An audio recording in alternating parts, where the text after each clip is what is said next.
difficulty streaming.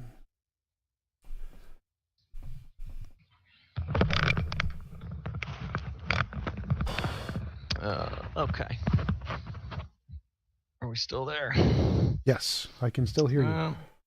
No guarantee this is going to be better, but it's the opposite direction. Let's see. Wow. Well, I always set up in my basement, so come to me. Let's see.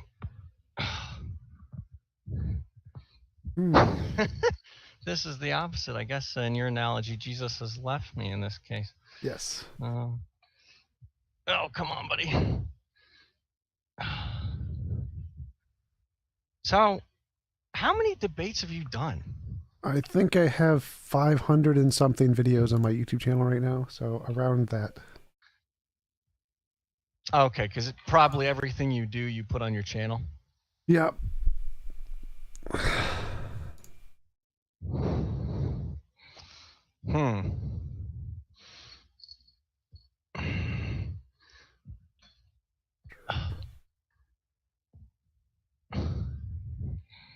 It's okay. That works. That's fine. Good enough.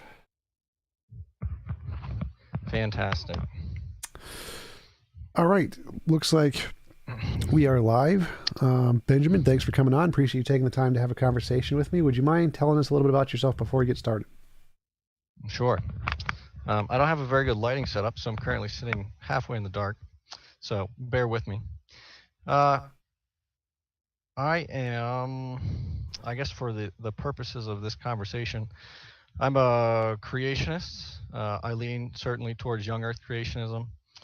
I am a non-denominational Christian, so I don't claim to Methodist or Baptist doctrine particularly.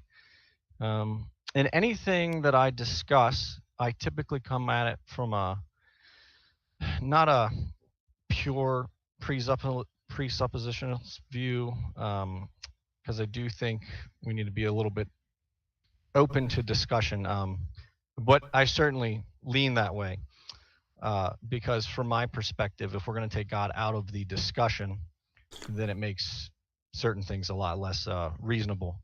So by keeping him in a discussion, it makes sense, because if he is reality, if he holds reality in his hand that we know of, then it would make sense that he's interacting with it and he's part of it. So taking him out of it would make it a lot less coherent. And then I guess from a professional background, I do building automation, a little bit of programming, a little bit of graphics, work with industrial equipment, work in hospitals, labs, different areas like that. And then from a ministry standpoint, I help in youth ministry at our church, and I am on a board for a summer camp. So I kind of help with programming for that summer camp. And I think that probably sums me up pretty good for this discussion. What do you think? Cool. I'm an atheist, which means I believe that naturalism best explains everything about the universe. I don't think there's any evidence of a God. Could you tell me some of the reasons that you think creationism is supported? And I'll tell you my reasons, what I think about those, and I'd like to hear your thoughts on my position. Oh, by the way, we have like 6 comments that someone with hair this good could not be wrong. Well, I'll surprise you. Watch me be wrong. So regarding, I cannot hand you a piece of empirical evidence that's going to say, well, here's creationism, boom. Such as, take the young earth argument, for example. I don't think there's empirical evidence in the sense of, like relating to gravity. We can drop something falls. We have a theory for that called gravity. That's how we explain what we're seeing. That's empirical, it's happening. But as far as explaining the age of the earth, we run into some difficulties in that discussion with what we can actually tangibly hold and do. So I think regarding evidence for God, I would say that existence is evidence. Everything is evidence. Kind of a picture that I paint is, if creation and existence is the event horizon for God. So everything points to him. If you take little bits and pieces, you might say, oh, well, that's just a little spurt of light, or that doesn't really look like much. But when you start connecting all of the dots, all of it points in one central direction. Just like around a black hole, you'd have a event horizon that you can't actually see that black hole with your eyes, but you can see everything going on around it that's pointing to it, quote unquote. So no analogy is perfect, but I think that would be a way that I'd kind of sum that up quickly. Okay, what things point to a god as opposed to natural explanations? Morality. Okay, why would morality point to a god? Well, as you know, there has to be, well, for my position, there has to be something outside of us that's showing us what right and wrong is. Otherwise, it's just all subjective and open to interpretation. I agree there has to be an objective source, but why would that have to be a god? It could just be some part of nature we haven't discovered yet. Coming at it from my view, though, creation is it's or nature. Did you say nature? I assume you said nature. Nature would probably be interchangeable with my word for creation. Everything that God's created, which encompasses the cosmos, Earth, us, individuals, personalities, minds, outside of himself, obviously. That creation can't create itself, and something can't dictate itself from outside of itself. God is outside of space, time, matter. So Well, he's not it bound by seems. us. Sorry to interrupt, but it seems like you're going into a separate argument here. So that seems to be more like the cosmological argument. But I was just from the morality standpoint. Why would a god require? Why would you need a god for morality? It seems like morality could be a law of nature or something in nature. Why would you need a god? Well, for it to be objective, there has to be an objective standard for morality, unless you want to argue subjective morality. But Well, no, I and I agree. believe you do too. Yeah, you agree it's objective. But I mean, like laws of nature are objective. Laws of physics are objective. Math is objective. You can have things that are objective without a god just fine. Well, I don't think there's any way to explain objective morality outside of that. Law of physics. I don't think that works. Well, I mean, so the first problem is the fact that you don't think there is another way to explain it is an argument from ignorance or an argument from incredulity. It's not actually evidence for your case. It's just meaning you can't understand how it could be otherwise, but that's not actually evidence your position is true. It just means you can't understand it. Mm-hmm.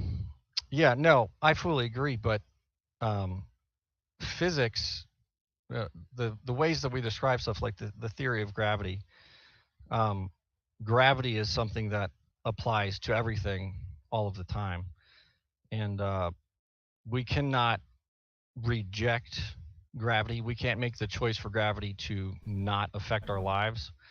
But we can make the choice for our conscience to stop affecting our lives. In fact, biblically, God allows those who want to harden their hearts to be hardened. If you take Pharaoh, it seems like in the first couple plagues, Pharaoh was making the decision himself.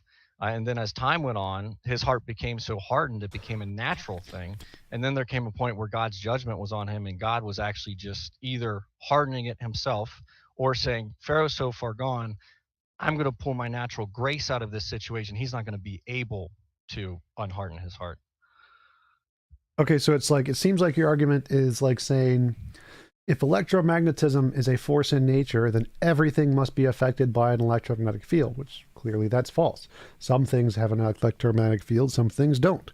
So laws of physics don't need to affect everything, they just need to affect certain things in nature. So like there could be another force that's weaker than gravity that it's there, just doesn't it's not strong enough to force us to do anything. And there could be a force that's strong enough that can give us an impulse, but not strong enough to force us to abide by that impulse. So I'm not seeing why that would be a problem at all. That's just many of the forces don't literally affect everything. Yeah, but then you'd have to have a physical, we have a physical explanation for what makes things stick to the earth. We call that gravity. We don't have a physical explanation for what makes things moral. What makes things objectively moral? We can if we even wanted to argue there's a naturalistic explanation for the mind, we're just moist robots and whatnot, um, we could, but that wouldn't make things objective. That would just make things subject to whatever that robot's programmed to do. Not quite following. So, like, we can make up an explanation of why physical things make things moral, just like people can make up an explanation for why God makes things moral. There's obviously no scientific evidence that indicates either one of them. So it seems like we're on equal grounds there. The theists have made up an explanation of why they think God makes things moral. I can make up an explanation of why I think a law of physics makes things moral. But neither of those are more supported. They're just stuff we're making up. So it doesn't seem like we have any difference between the hypotheses there. And so it doesn't seem like yours is any more supported. It seems like your idea that only God could account for morality is just that, just your idea. And your incredulity about how it could be a law of physics isn't an argument against the law of physics. And so I can say, I believe a law of physics would make things moral and come up with a hypothetical explanation just like yours for God. And it seems like we're on evil footing. So I don't see why that would be any, it doesn't seem like you've provided any evidence of why the God hypothesis would be more likely or more plausible on to explain morality. It just seems like that's the way you imagine it to be. Well, from the Christian worldview, God is the standard of perfection. He's the standard of morality. He's the standard of righteousness, justice. So we do have an explanation, but to the same way that I say I don't understand this, similarly, you're saying, well, I reject the idea of God, and so we don't need God, and you're rejecting the idea of God. Not exactly. So, like, just like you said that in the Christian worldview, God is the standard of morality, I could say in the Platonic worldview, the Platonic object is the standard of morality. So those now have equal grounding for objective morality. You say you don't understand the Platonic object of the law of nature. I say I don't understand how God works. So I don't think God works as a basis of morality at all. It seems incoherent to me. And so it seems like we're on equal footing. We both have something we claim counts as an explanation, and neither of us can, like, it doesn't seem like you can answer any of the greater questions. Like, the reason I would think that secular models are better is because in the field of morality, there are many questions that we have to answer. Like in the field of physics, there's very specific questions about the fine-tuning, the energy density of the universe, perturbation density, and you have to be able to answer those questions to qualify as having a real model of physics. If you can't answer those questions, you don't have a model of physics. In morality, there's the same thing. We need to answer moral intuition, moral progress, the moral dilemmas, the moral paradoxes. And if you can't answer those things, well, then you don't have a model of morality. My model can at least answer those things. It doesn't seem like your model does. It just seems like you're asserting that you have something you've imagined to be a basis of morality. And I can just do the same thing. I can just, okay, I've asserted to have something, I have a basis of morality. So I'm not seeing any reason to think Well, that yours is better here. So I wouldn't pose it as my model, because my aim is to say that I'm coming at it from, again, a biblical worldview. So really, it's God's model. Well, but just to clarify, when I say yours, I just mean theists versus atheists, so not you in particular. Sure. Well, the problem with that is that theists can have open disagreements about pretty basic theological concepts, and so one of us has to be wrong. I mean, you can take any example you want. Is it okay to smoke marijuana? I mean, you can make a biblical case for or against it. There could be a certain time for it. There could be a certain time not for it. There's only one right answer. That's what makes it objective. The fact that we can disagree means that everyone has the ability to be wrong. One of us has the ability to be right, but we cannot all be right. Sure. But I mean, I would also. My question was, sorry. Just to clarify. So my question was, how is a theistic model of morality where it's grounded in a God more plausible or more evidently supported than an atheistic model of morality where it's grounded in the law of physics? Because there are specific sets of problems and things you need to be able to answer in the field of morality to count as a model of morality. The secular models can do that. The theist models don't. So in that case, the atheist model seems better, but it seems like the only positive evidence you've provided is that you can't imagine it, which works equally as well for the atheistic model. So that's based on the evidence you provided, the atheistic and theistic model are on equal grounds. Well, I would say, sure, I don't know all the atheistic models, I suppose. But from the theistic model, specifically the Christian model, God's the basis for the objective morality. And I don't mean that, oh, well, we think that God is this or we think that God is that, but God actually is the objective thing. He's the standard. Whereas I don't think that morality actually can be summed up in physics. And I say I don't think that because it doesn't seem logically plausible to me. So if you want to explain your end of it, you can, but God is the objective standard. He is what says right is right, wrong is wrong. He's what it's based against.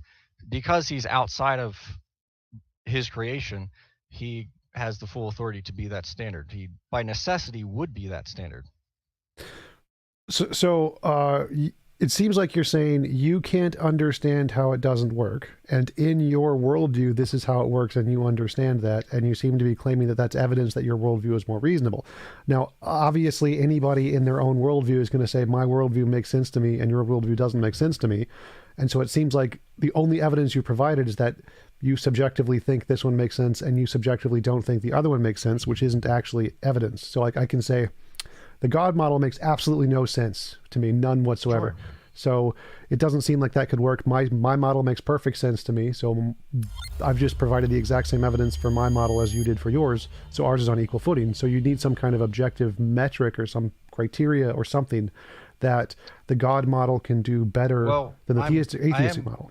Oh, probably. I'm giving Matthew, thank that. you for the super chat. Really appreciate it. I'm giving that. The objective standard for my model is God. That is the thing that you compare everything else against. What he says is right is right. What he says is wrong. Um, and that's the standard we're going against. Now, if we have to be careful because we can say things like, well, we're built in his image and God has written his law on the heart of humanity. I think you can find that in Romans pretty clearly. It's written on our hearts, as well as you can trace certain common threads of morality through society through all of time. So if we have a creator, that works, and that's fine. You could posit another explanation if you want, but that doesn't mean that it's a better explanation. But to the same degree, we have to understand that we are going to have exceptions to the rule of because we're built in God's image, we'll all have this common morality because creation has been blundered by sin. Sin has a negative effect on everything from natural consequences that hurt people to internal personal consequences that hurt people, including themselves, to any other, to war, to political consequence. I'm Sin lost. invading. So What's up? I'm lost. My question is why is the God explanation better than the natural law explanation? That's like how do we determine one is better than the other? Not, I mean, obviously you saying in your worldview you think this isn't a way to establish which one's better, because in my worldview mine is established this way. So that doesn't give us a way to establish which one's better. So my question is, how do you establish which model of morality is a better model or a worse model? Well, which one better supports a genuinely objective standard of morality? What do you mean by genuinely objective? Because from my perspective, objective means true, independent of opinion. So laws of physics are truly objective. So if it's a law of physics, it's objective. Well, yeah, but that's just saying if. I'm not saying if. I'm saying God is the standard. Well, So if God exists, God is the standard. If the law of physics exists, the law of physics is the standard. So how do we tell the difference between which is better? Well, right now we're just approaching it from the think tank approach. There are other ways you could test it is what does God say? And if I apply X and God says, well, if you apply X, Y will happen. Will Y happen? That's a way you could test that. Sure. I'm not sure that necessarily. What would be I'm not X sure and that Y? Well, for example, if you God will give you, he says that he'll give you peace that surpasses understanding if you depend on him, if you have faith in him, if you trust in him. And I think if you do that genuinely, he will. Now, there could be a season, such as when Job went through it, that And I believe that that's in Proverbs. So Proverbs cannot be used as universal 100% applications. They're proverbs. They're general rules. Well, So how do we measure that? How do we measure that if you have peace greater than understanding? Is it like serotonin levels in the brain? Can we measure it with an fMRI? Like, how do we tell that you're actually right and that you have, or that a Christian in particular has this peace beyond understanding more so than atheists? Because if atheists have a better peace level, well, then that disproves your hypothesis. So how do we show with like fMRIs or brain scans, how do we show that this is actually the case? Oh, I don't think you need to do fMRIs or brain scans. I think people could just apply it. But do you I think you've debated Nathan Thompson, right? Yep. Yeah. Um, that's always a fun time. He says that you can apply a flat Earth test. Just go out to the ocean, look at the ocean, you'll see it's flat. I'm not a flat earther. I don't believe it's flat. Anyway, that's a bit of an oversimplification for that, but it's not for the case of if God says X will happen, then you can just test God wherever you are right now. Um, because and I don't mean that as in you should put God to the test and say, God, you have to cater to my will. But if you are seeking God and you are if you are seeking to glorify God through your living, and you are using God's word to guide you, then what He offers is going to be seen over time to be true. And again, I bring up Job as that because Job probably did not have peace when he was scraping the boils off of his flesh. He was still giving honor to God. He was still fully aware that God was God. He didn't deny God, but I'm sure he had a little anxiety, a little stress when that was happening. Right.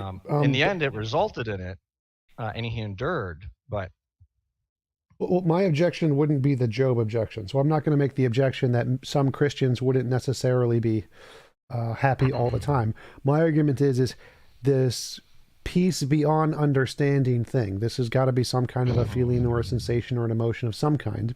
And we want to know, is that the pinnacle of peace that we can experience? Like, is if you're an atheist and you experience an even greater level of peace, would that disprove your hypothesis? no, well, actually, let me backtrack. I'm not actually answering that at this moment, so forgive me. You said there has to be a feeling or something. No, that I mean, I could pull up the text, but peace that surpasses understanding, that's that could be feelings, but that sounds logical to me. As in certain situations, this peace doesn't make any sense. And you can say, well, God doesn't exist, so let me figure something else out. But the problem is I'm saying God exists. I'm saying because God exists, He claims this, and this claim can be verifiable through experience. Well, I'm asking, how do you verify it? Is it to verify it through experience? You have to experience it. It has to be an Yeah, experience of yeah, some kind. So I'm guessing it's not a sense experience. You don't like see peace as like an object over there. It's probably something you feel internally of some kind, right? yeah, Okay, yep, so that sure. feeling internally. Now, what if there's a different ideology that gives you an even greater feeling of peace, like It could atheism? also Suppose. be it could also be an unlocking of your mind in the sense that so I'm an overthinker, and so my lack of peace could be from my mind getting hung up. So the peace could be emotional, or it could just be the genuine relief of I pray about something, surrender it to God, and it's actually gone. Something that I have no other explanation because I am the overthinker. It is common for me. It's how I operate. That has now been overcome for some reason in this situation, which is unusual. And so you could chalk that up to coincidence, but the fact is, it goes against what's normal. So again, I'm asking, how can I confirm this? So if we turn to God and believe in God, we're going to have some sensation, some experience, which is different from doing something alternative to turning from God, right? So you're saying that if we turn to God, this experience will occur, and it will not occur if we don't turn to God, right? No, not necessarily. So if we can get this sensation in other ways that have nothing to do with God, then how is that evidence of God? Well, you can't. So, gosh, this is um, you can't, because even if you don't give God credit for, the Christian worldview claims common grace. Peace is grace from God. And so anyone, the most devout atheist could experience God's common grace. Living a wealthy, happy, fruitful life, that's common grace. And you could deny God the entire time that you're doing that. So I'm not saying that those who don't believe in God won't have that. I'm saying God accounts for why it happens regardless of what you believe. Um, and also, you'll be able to. Well, actually, I'll leave it there and see what you have to say about that. Well, that seems like begging the question. So I'm asking, how can we test, like you mentioned, how can we demonstrate God is real and a better grounds or of morality or whatever? And you said, because if you follow God, you will have the sensation. But then you said, oh, but you can also have the sensation if you don't follow God. So that seems to undermine your argument. So now your original argument that you can prove God is a better ground of morality because you can follow him and get the sensation is Yeah. false, because you can get the same sensation without following God, which means you're back to stage one where you don't have any evidence.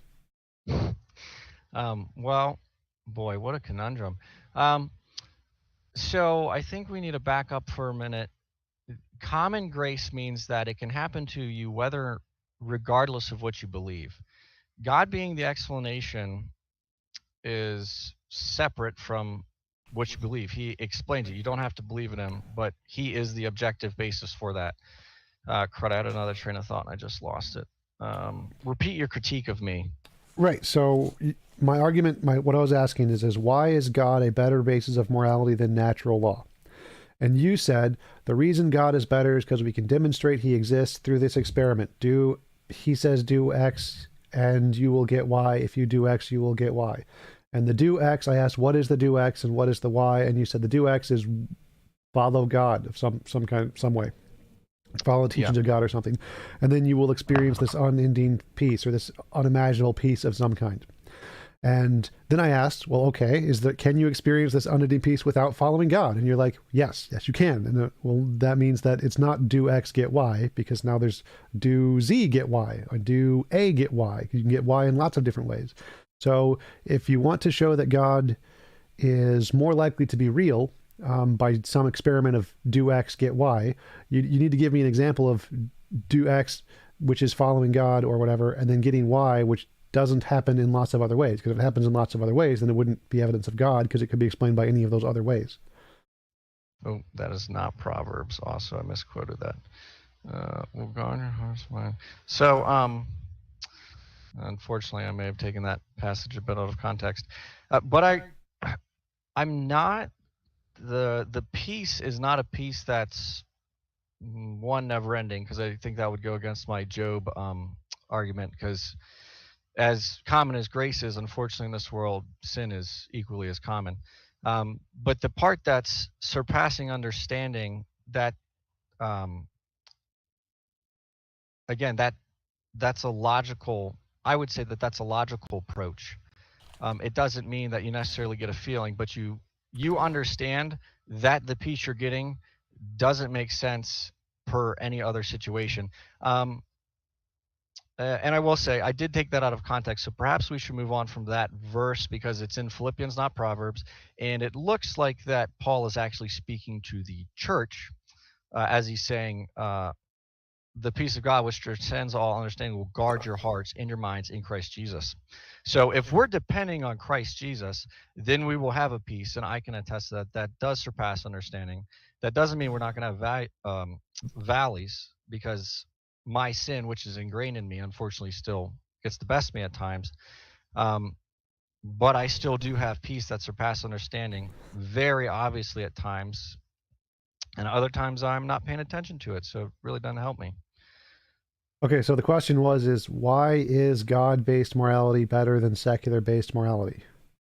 And I don't think you provided any reason why one would be better. Like, if I say, why is a hammer better than a screwdriver? Well, I can use a hammer to hammer things. I can demonstrate it's a tool that is more effective for more things or whatever. So you need to demonstrate that God-based morality is more reasonable, more plausible, can do more things than secular basic ethics. Some give me some method or some criteria to show that God-based morality is a better thing to believe than It secular-based morality. it has an objective standard. It doesn't matter what you think, it's objective. So does the secular morality. So that doesn't work. What else? What is it? Let's talk Law about of that. physics. What is the law of physics? It's a field. Like laws of physics describe fields that exist. There's a moral field, like there's a gravitational field. Right, but we can explain gravity. Explain how a moral law of physics works. Exactly the same way gravity does, except with moral principles. It just goes throughout the universe. Like what is the difficulty here? That gravity's you cannot decide not to adhere to gravity, but I, you I can already I decide already to. addressed that. Remember before, like electromagnetism is a law of physics, but your argument is that, well, if it's a law of physics, everything must have an electromagnetic field. That's false. So no, it doesn't need to affect everything that way. That's false. It can be weak enough that it doesn't force you to act and still be a law of physics. So that doesn't work. Well, so is it sure, but if you have a magnetic field that's strong, is at a certain point a certain strength, then anything at that point will be affected by that strength. It's all at the same point. If it So has are an you saying electromagnetic field. sure, yeah, but still I'm comparing apples to apples. I'm not saying you can take a piece of plastic and do that. I'm saying something that is attracted to that will be equally attracted to it if it's in that same spot, if it's compared to that same standard. Yeah. Right. You can't do that with morality, because what's the standard of morality that's binding people like that magnetic field binds anything in that spot? The physical field of morality. It's a field. So it's a field like gravity. There's no problem here. This is pretty easy to understand. Well, no, it is a problem because there's a whole theory that explains how gravity works to the best of our abilities, but you're just saying there's a field, so that's as good as me saying there's a God, but then it could be Zeus or anything else. But God is, by definition, perfect, unchanging, and because he's perfect and unchanging, he can be the standard because he's So perfect and unchanging. so the field is perfect and unchanging by definition, so it can be the standard. Yeah, but it's a field. Yep. But Which is better than a a god. field, but it's It's a not. better candidate Yeah, for perfect and unchanging than a god. no, because a field is a field. God is God. Yes. You you're not comparing apples to apples. You're comparing apples to oranges. That's like saying, well, a rock is unchanging.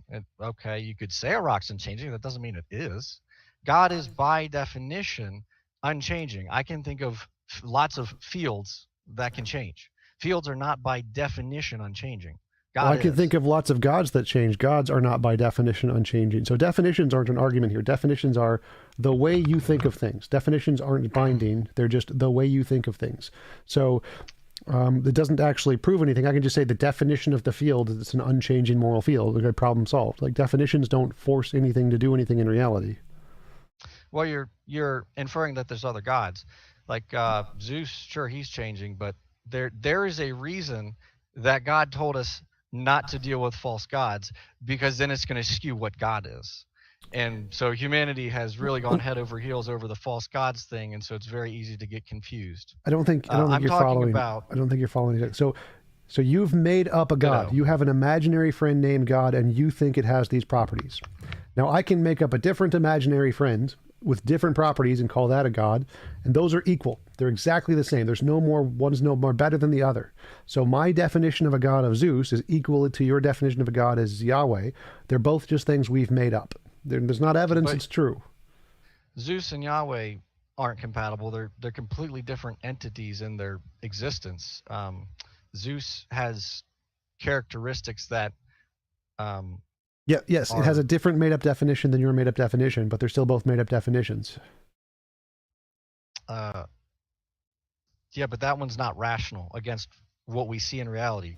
God being an objective, perfect source, it is rational. It's a rational line of thought. Wait, okay, so you said it's not rational in what we see in reality. No, I'm not seeing the difference here. Yep. Like both are made up, both are false. All the evidence Let's indicates take who is the god that rode in the chariot that pulled the sun across the sky? Helios.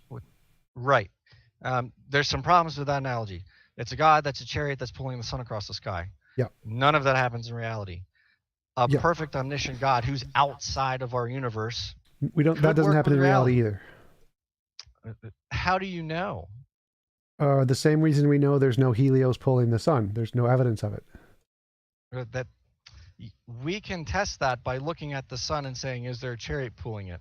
How do you empirically test if God exists outside of our physical universe? Well, it seems like you're making an argument from ignorance here. It seems like the Helios could be invisible, or it could be outside of our known laws of physics. Like the fact that we don't see it doesn't prove it's not there. So saying that we don't see it is not an evidence that your God is correct. It's like saying, oh, look, there are 10 axles. The first 9 are broken, therefore the 10th must work. Like, obviously, you understand that that's false, right? Like, if I have 10 car axles and I look at the first 9 and all first of the 9 ones are broken, does that prove that the 10th works?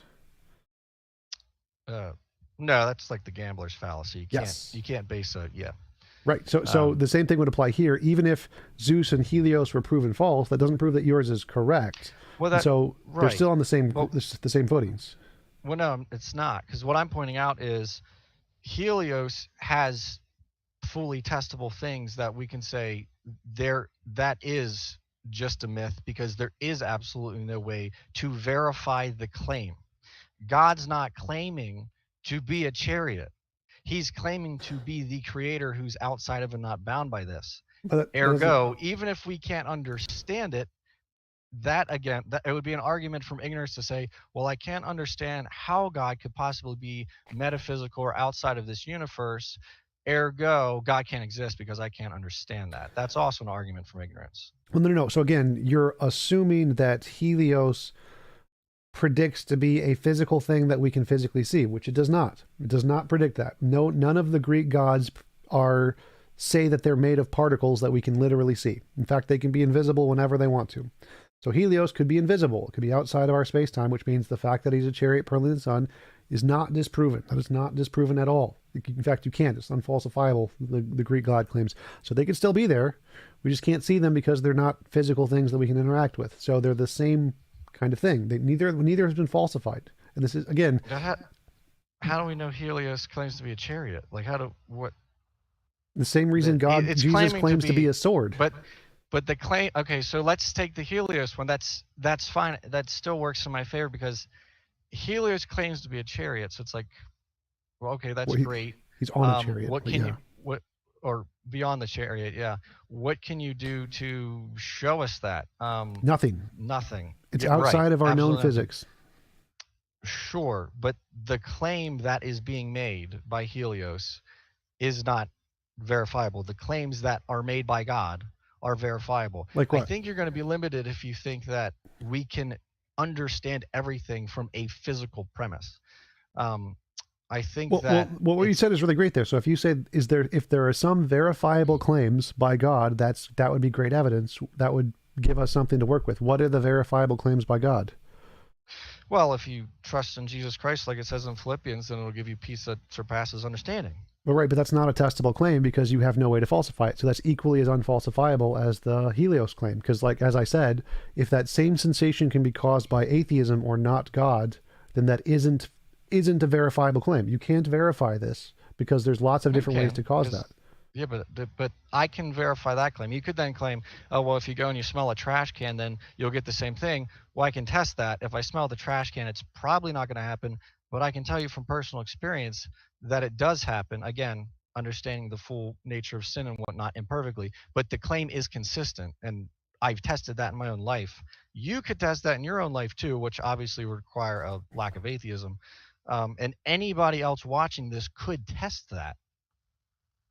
Well, that's again an anecdotal fallacy, because even if you have a mental experience where you have this sensation, if someone else has that same mental experience from a different belief system, a different God, non-God, watching football, then that proves that sensation is not unique to God. It's something that anybody can get with a variety of different causes.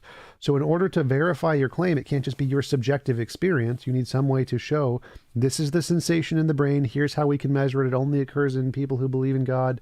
You need something more to show that it's not anecdotal. It's not just something in your personal subjective experience, but something that we can actually verify. Because if your only claim is that if you worship God, you will get some strange sense experience that you can't explain, everybody gets that from every belief. I could say if you worship football, you'll get a strange sense experience you can't explain, and that will be true. If you worship potatoes, you'll get a strange sense experience you can't explain, and that will be true. People get strange sense experiences they can't explain all the time. In order to make this actually evidence that is actually a confirmable cause and effect relation, you need to show here is the sensation we're having in the brain. It can only be gotten through this methodology, and it's not just a random sensation that lots of people get all of the time. Because if it is, that wouldn't be evidence. It'd be like if I said, if you pray to God, it will rain within the next week or whatever.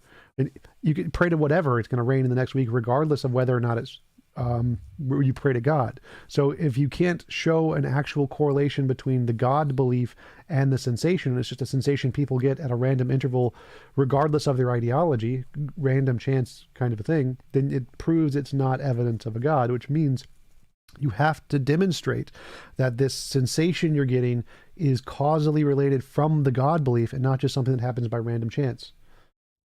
Well, I don't actually think that that line of thinking works, because you can have two separate causes for something that don't invalidate each other. Such as if I'm hungry, I can go eat a sandwich, or I could go get a feeding tube and have things fed through that. One is me literally eating a sandwich. The other one's me being fed mush through a feeding tube.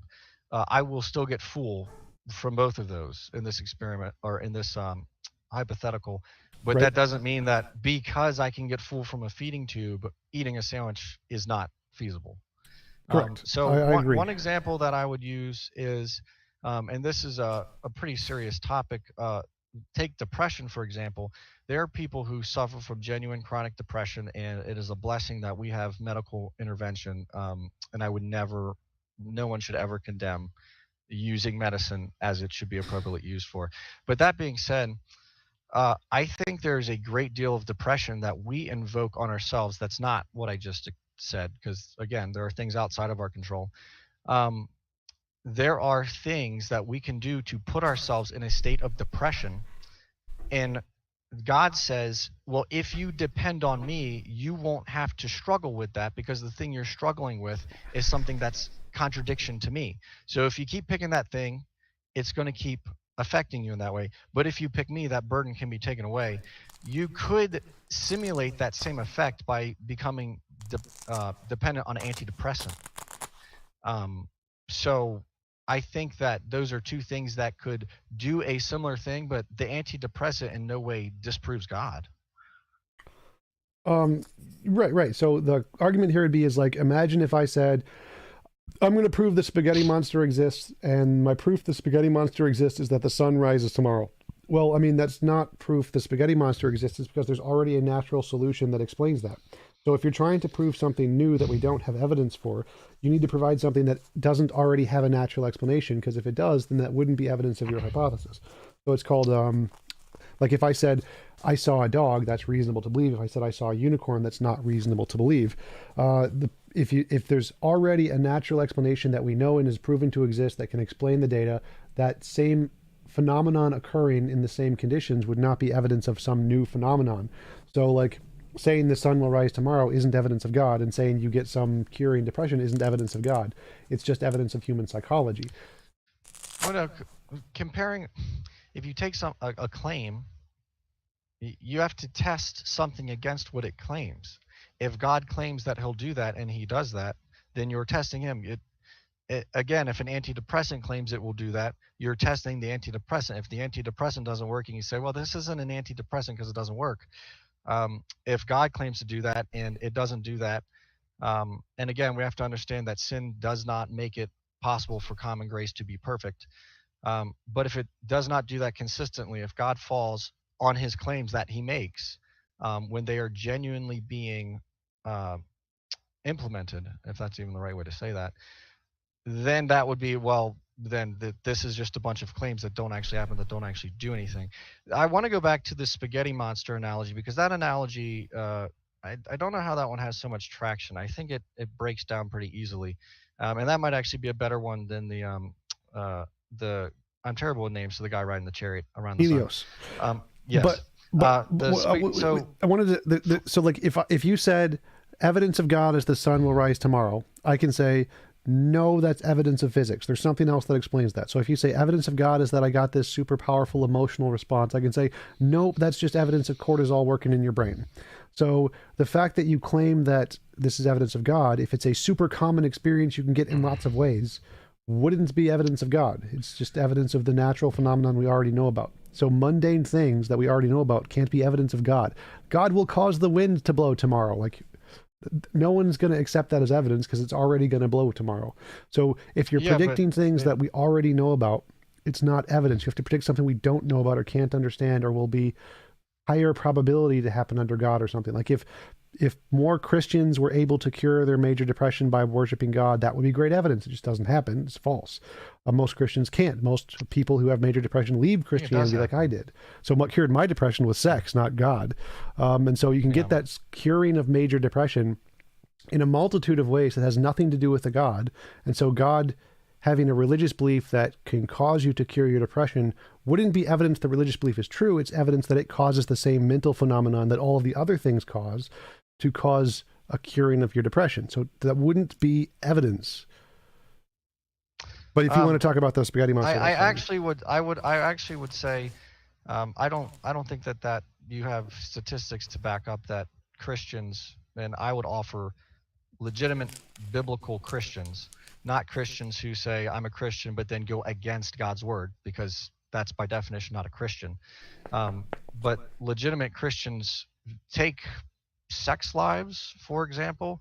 Um, I'll have to look it up, but I think there was a study done that showed that Christians were genuinely more content in their sex lives with their spouses than secular people were.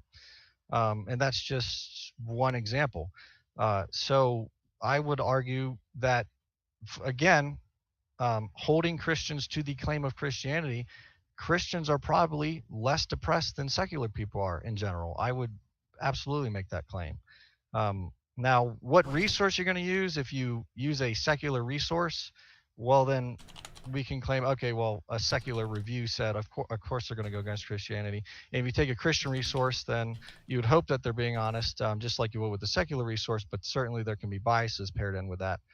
Um, so I don't actually know how statistically we can prove that, Oh, we but each can. There's individual person, like I said, Well, statistically, we can do can that prove that. There's themselves. tons of studies on the effects of religiosity and non-religiosity and the effects on society. And there's a Pew Religious Forum survey thingy that compares the different outcomes of more secular to less secular states in America.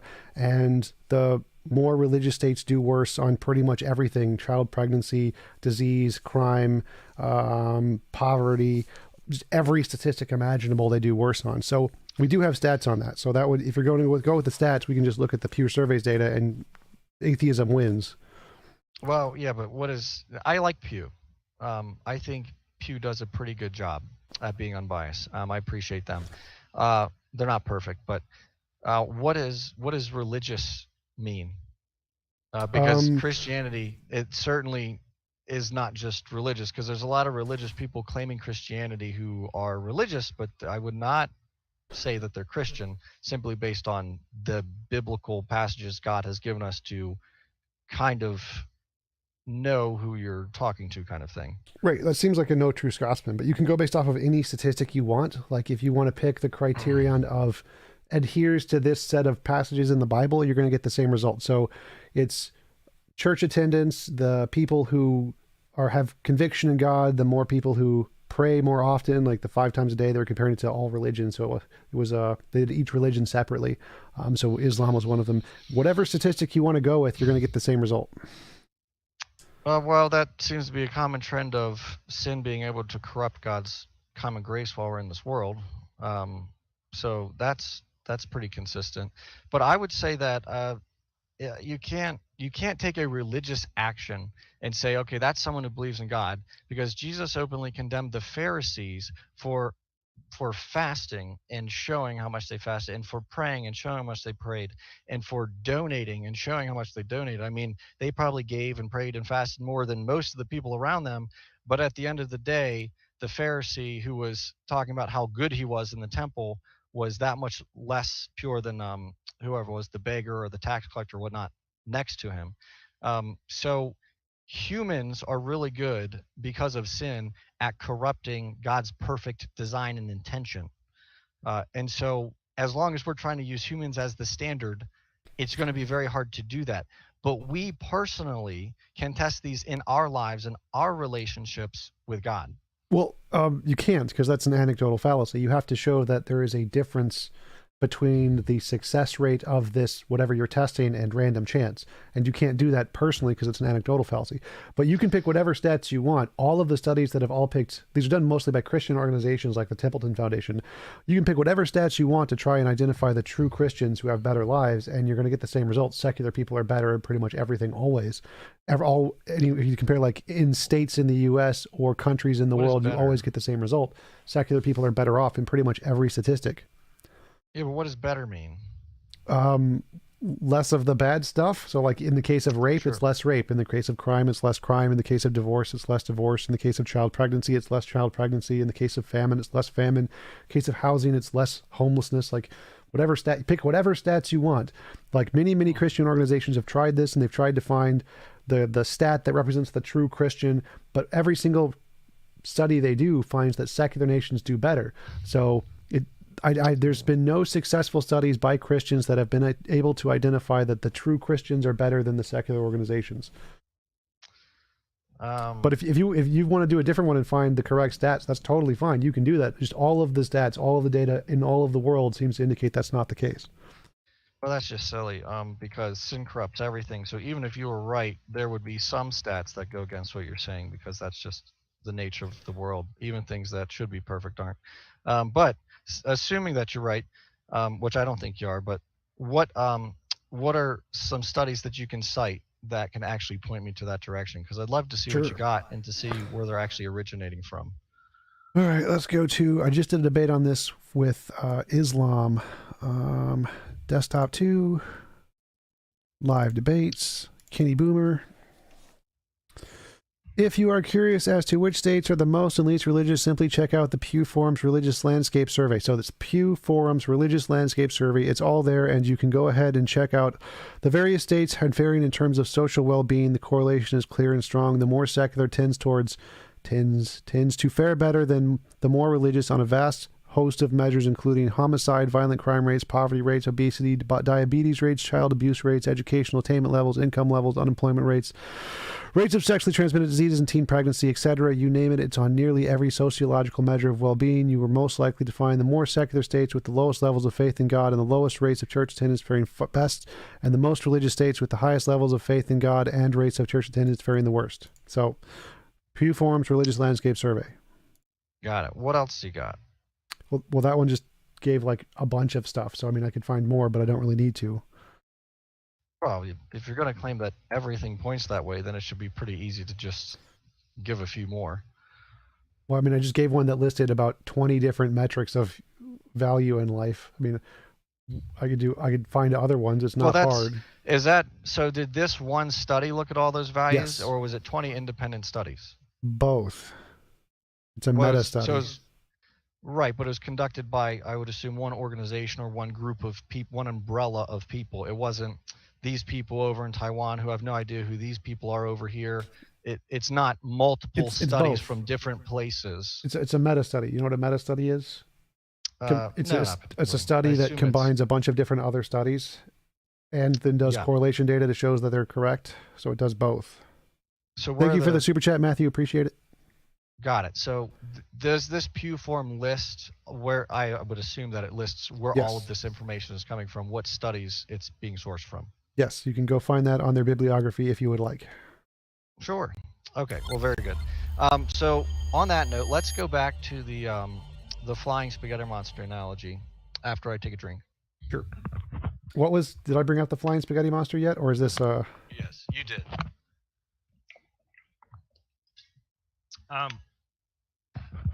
So one big thing that I think we're missing here, and this is why it's hard to, So let's go back to flat Earth for a minute. Well, could you tell me what the context of the flying spaghetti monster analogy was? Because I don't remember when I used it.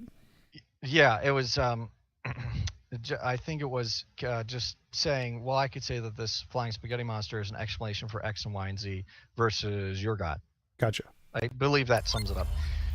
So the problem that I have, and I actually used this against the flat against Nathan when I was debating him, but the issue that flat earthers have is because they refuse to accept what gravity is, they cannot properly comprehend what it is. It's not until you say, let me genuinely take this in and have an understanding for it, that you can start to do that. As long as you're going to just bold face reject it like they do. So I don't know where you would fall on that level, but if you're not willing to accept God for who he claims he is, then a lot of what he claims isn't going to make sense. And I come at this presuppositionally because I don't believe that there is, and maybe I'm missing something, but I don't believe there is a successful, purely empirical argument that can prove God, but there absolutely is individually by holding God to his claims. And we have to compare a claimer against his claims to figure out if he's consistent. God is consistent with what he's claiming, and it makes sense in reality. Whereas the flying spaghetti monster doesn't make sense because it claims to be a flying spaghetti monster, and none of those make sense in reality. Well, flying a spaghetti and monsters maybe do, but not together. That doesn't make any sense. I'm not following what you're saying. So, do you understand what logical possibility is in philosophy? It's possible logically. No, Yes. please elaborate. It means there's no logical contradiction. So things like a round square, a Yep. married bachelor, those are things that are logically impossible. It's logically possible if it doesn't have a logical contradiction in it. So a flying spaghetti monster is logically possible. It's possible to have all those things, and they could be not like literal spaghetti, or it could be like magic spaghetti or non-physical spaghetti. That's perfectly fine. So you can have spiritual spaghetti, and it's flying spiritual spaghetti monster or whatever. So there's nothing contradictory with a flying spaghetti monster any more than there is. Well, actually, I think there are many contradictory properties of God. So to me, it seems like having a magical flying spaghetti monster is equally, if not slightly more plausible than a god here. I don't see why there would be a difference. So do you believe in magic? No, but it's equally as So it's plausible less as a god. plausible. Yeah. No, it's not, because God How doesn't so? claim magic. He claims to be God. He's omnipotent. That's not magic. That's omnipotence. I don't see the difference between a spiritual supernatural realm and a magical realm. Like those both seem to be equally as plausible here. Why? That's I would offer that's an argument from ignorance, because magic is I don't actually know what the definition of magic would be, but supernatural is just something that supersedes, that's outside of what we can naturally see, naturally experience. God, if we are the creation and he is the creator, that would mean he can't be bound by what he created. So like saying magic here would be just a different ontology. So you know there's different possible ontologies. We have the physical world. There could be a supernatural world. There could be a magical world. There could be an ubernatural world. There could be all these different kinds Yeah. of realms of stuff. Magic would just be a different realm of stuff, just like the supernatural would be a different realm of stuff. Yeah, so I would disagree with the magical realm, and I would say the supernatural realm exists Why? because they're Because different. sure, they're different, but why would we say one is Yep. more likely than the other? Because it seems like we're both just making up new ontologies. Why would Um, well, with God being, again, the event horizon, existence points to God. Like I said, existence is God's event horizon. Everything points to him, and I'm trying to morality points to him because he's the objective standard, which we're trying to get to here. Um, so the there, if God exists, then a supernatural realm is necessary. I would posit that God's existence is necessary for the natural realm. And so the fact that it's just reality, and that's how I'm making that argument. Oh, sure. So before I go, But God doesn't claim anything magical. He claims, I did this. I am in my essence, in my being, supernatural, because the natural is what I have created. So holding God to his claims, he doesn't claim magic, he just claims omniscience. I'm holding him to what he claims.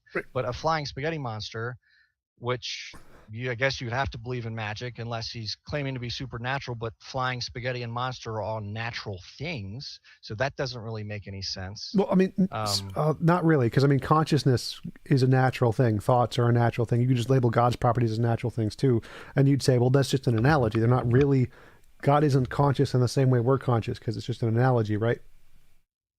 Well, so that's interesting. Does God think? In the same way Well, if we he's do. real, just You'd say it's what? slightly different. It's not the same as we do, right? There's a difference between the way God does it and the way we do it, right? Well, actually, no. I'm actually not sure he does, because what's required for thinking? Does God have a mind? Is he conscious? Um, I think that's the best way we can explain him. But I'm trying to get somewhere with this. What? That's the What? best way we can explain. Does God? Can God change his mind? I It don't would I be a don't mind if he can change his mind or not. I'm just trying. There's a few points I wanted to bring up, and so one of them is God is conscious, but not in the same way we are conscious. Right? There's a slight difference between those two, between the way we're conscious and the way God's conscious. They're not the exact same. well. I would assume so, but I'm not able to study God's Right, consciousness. right. But That's fine. That's fine. So, what we so can study wait, wait, wait, is wait, wait, well, wait. So, hold up. So, yes, I agree that there is some difference. There must be some difference between God's consciousness and we're conscious. But we use the same word consciousness for both because it's the closest we can get with our language. The same thing could apply to the flying spaghetti monster. It may be analogous to our spaghetti, but not literally our spaghetti. So your argument that the word spaghetti and the word flying and the word monster must necessarily apply to the way we understand them exactly would be like if I said, if you're saying God's conscious, he must be exactly like the way we're conscious because that's what the word means. That's not how it works. They don't literally need to be actual spaghetti. It can be proverbial spaghetti. But I wanted to apply. Thanks you for the super chat, Matthew and Grant. Gary Grant asked, "Can you ask Ben when did God make all these claims?" sit down. I will not sit down. Well, they're sorry, not you, my dog. Okay, that's fine. Come on.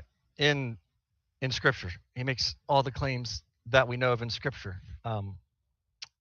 Okay, I think he's my asking if dog you're like a is. young Earth creationist, so like 6,000 years ago or whatever. Oh well, yeah, I'm a young Earth creationist. Again, I don't argue necessarily from an empirical standpoint. That I don't want to get into that conversation because I'm actually prepping for debate tomorrow on that topic. Sure. That was just a super chat, so you don't have I'm to go. tired of thinking about young Earth creationism. But back to the No. spaghetti monster. So just like Yes. God's So, consciousness hang isn't on. like ours, spaghetti There's doesn't need to be literal spaghetti. I think there's a we can agree that God is the flying spaghetti monster if we can change definitions such as if instead of flying you mean omniscient, and if instead of spaghetti, instead of literal spaghetti, spaghetti means omnipotent, and instead of literal monster, it means omnipresent. If we change all the meanings to mean God, well then we've got God. We just call him the flying spaghetti monster. But if we call it flying spaghetti monster, but it actually has all the attributes of God and no attributes of spaghetti, then we're still talking about God, just like you can call gravity Bahajapash, and I can call it that all I want, but it's still gravity. So Right, if we we're not. start saying this, if we start saying the flying spaghetti monster has all these attributes that are God's claimed attributes, it seems like we're calling him God. We're describing God. We just don't want to call him that. So that's not what I was saying. So I was saying that just like in the Christian worldview, so if you say God is conscious and we are conscious, and that's the same word, but they mean slightly different things, right? They don't mean literally the same thing.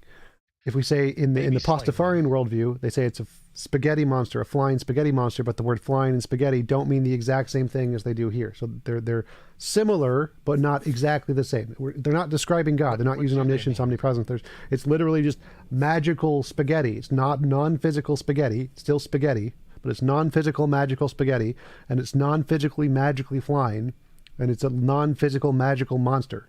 But it's So still all a you're non. doing, What? so all you're doing is taking the physical thing we have and adding magical to it. Yes. So it's just like you're taking consciousness and adding some new properties to it to make it like God. We're just changing it slightly, so it's analogous. Well, no. So you might have to fully reformat a definition. For example, when God wipes out the earth with Noah's flood, it says he regretted making humanity. God does not have the ability in omniscience to regret, but that is the best way he can convey what is going on to humanity because we have no idea what it's like to be omniscient. Right. And so that's when he says regret, it's actually not regret. Like that meaning would change completely, but it's how he's describing what's going on to us. So it's not regret plus magic. It's actually him expressing himself in a way that doesn't mean literally regretted. So it's not literal spaghetti with magic sprinkled on top, just like it's not literal regret with magic on it. It's a full different definition. Right, exactly. So magical flying spaghetti is just the best analogy the flying spaghetti monster can give us to try and help us understand his magical realm and what he's made of. Right, but that's why I don't believe in the flying spaghetti monster, because it's the flying spaghetti monster.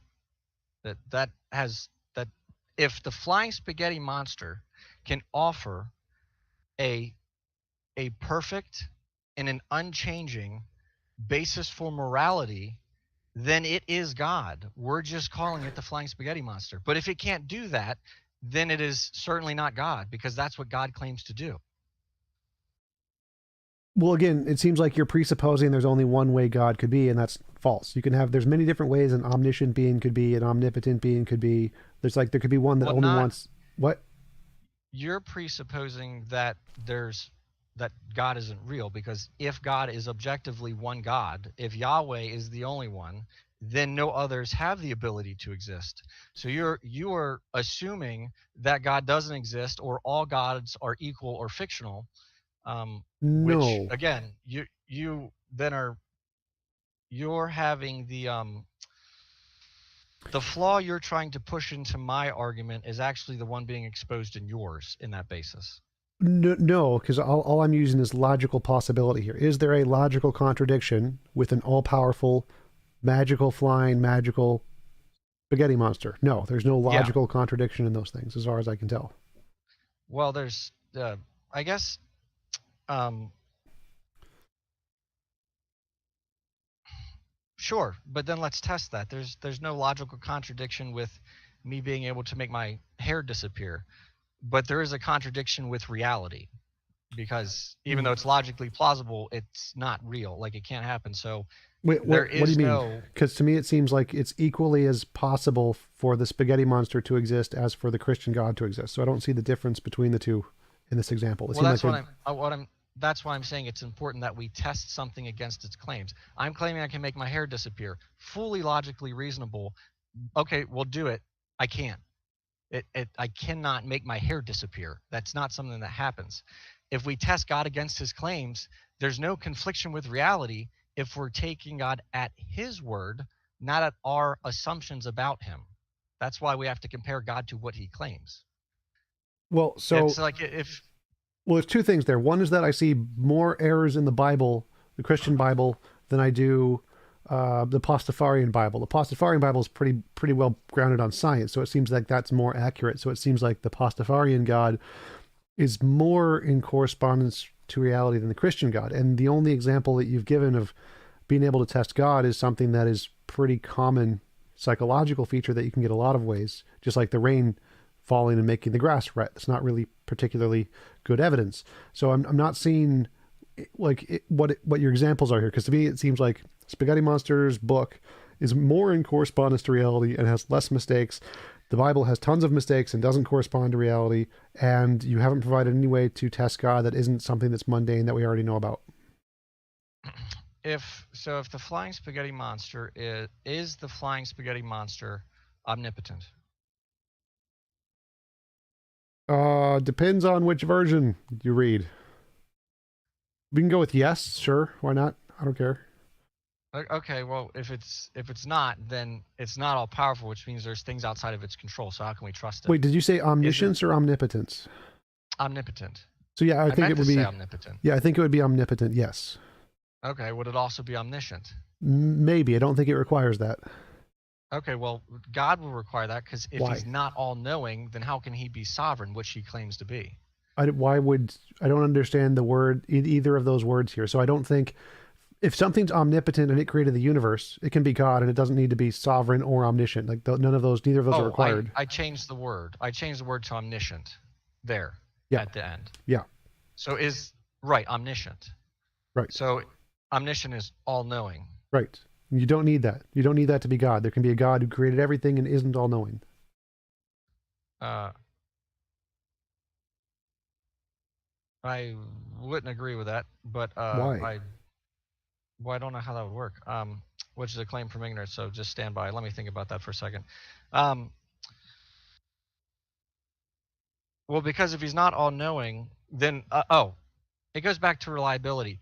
We can't trust him if he's not all knowing because he doesn't know what's going to happen. So any promise he makes to us could just fall flat.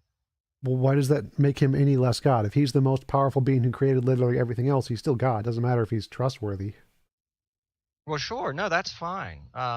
If you want to posit an untrustworthy God, that's fine. But going back to objective morality, if we are getting our standard of objectivity from God, we should probably be able to trust him. He should be trustworthy. And so, again, I would say then omniscience is required because if he doesn't know everything, how can we truly trust him?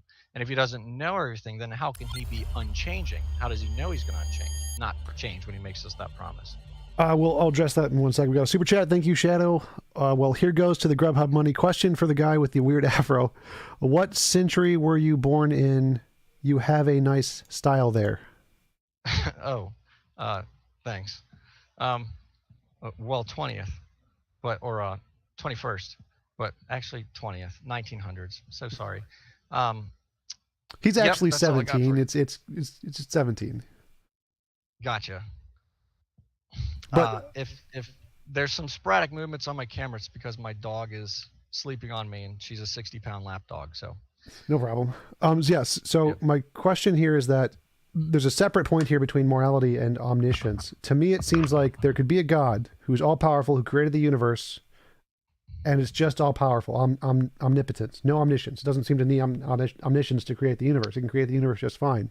So whether or not it's trustworthy is a separate argument to whether or not you can have a God who is all powerful without being perfectly good or whatever. Like there's many gods concepts that don't need to be perfectly good. So we could just say there is no objective morality and there's a God who just isn't perfectly good, and that would solve the problem. So I don't see why you would need a God to be perfectly good. Also, you don't need a God to be all-knowing to be perfectly good. Like you could have a God who's perfectly good by nature and he doesn't tell you anything.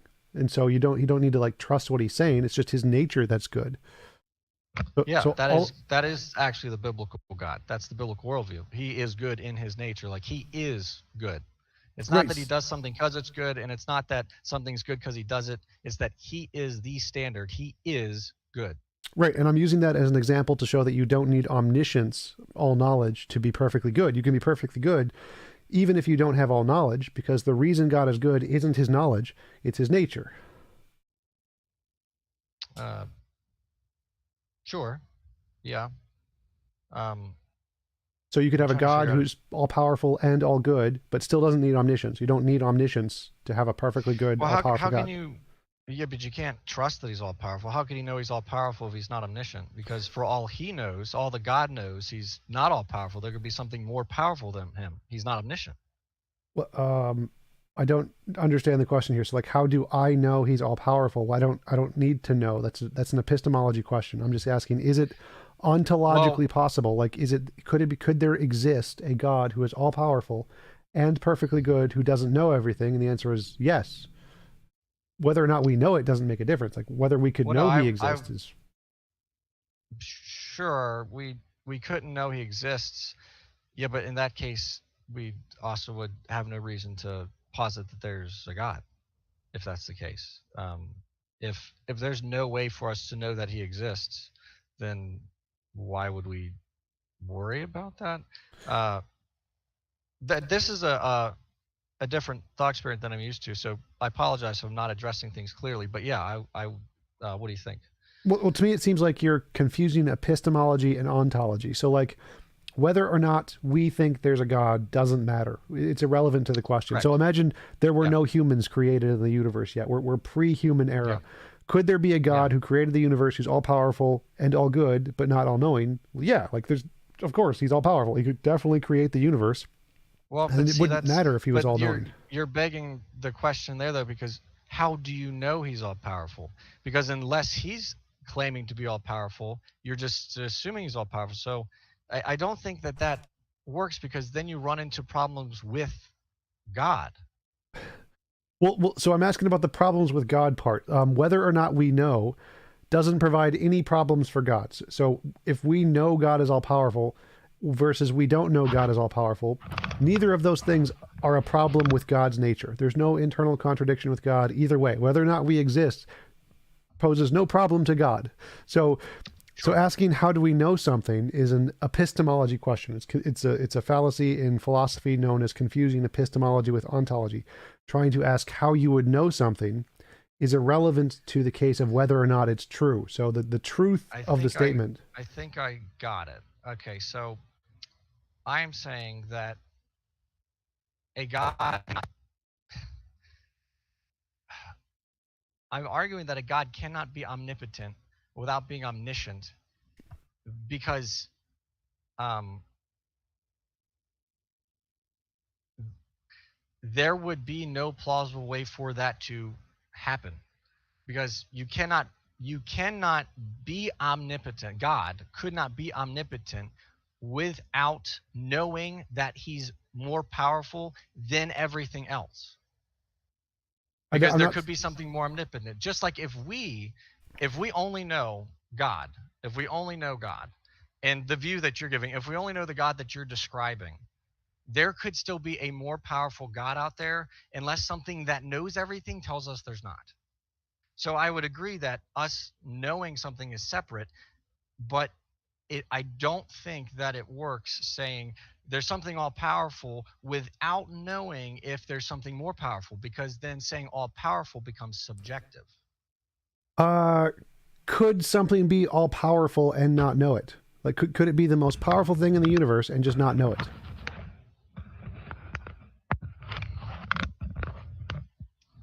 Um,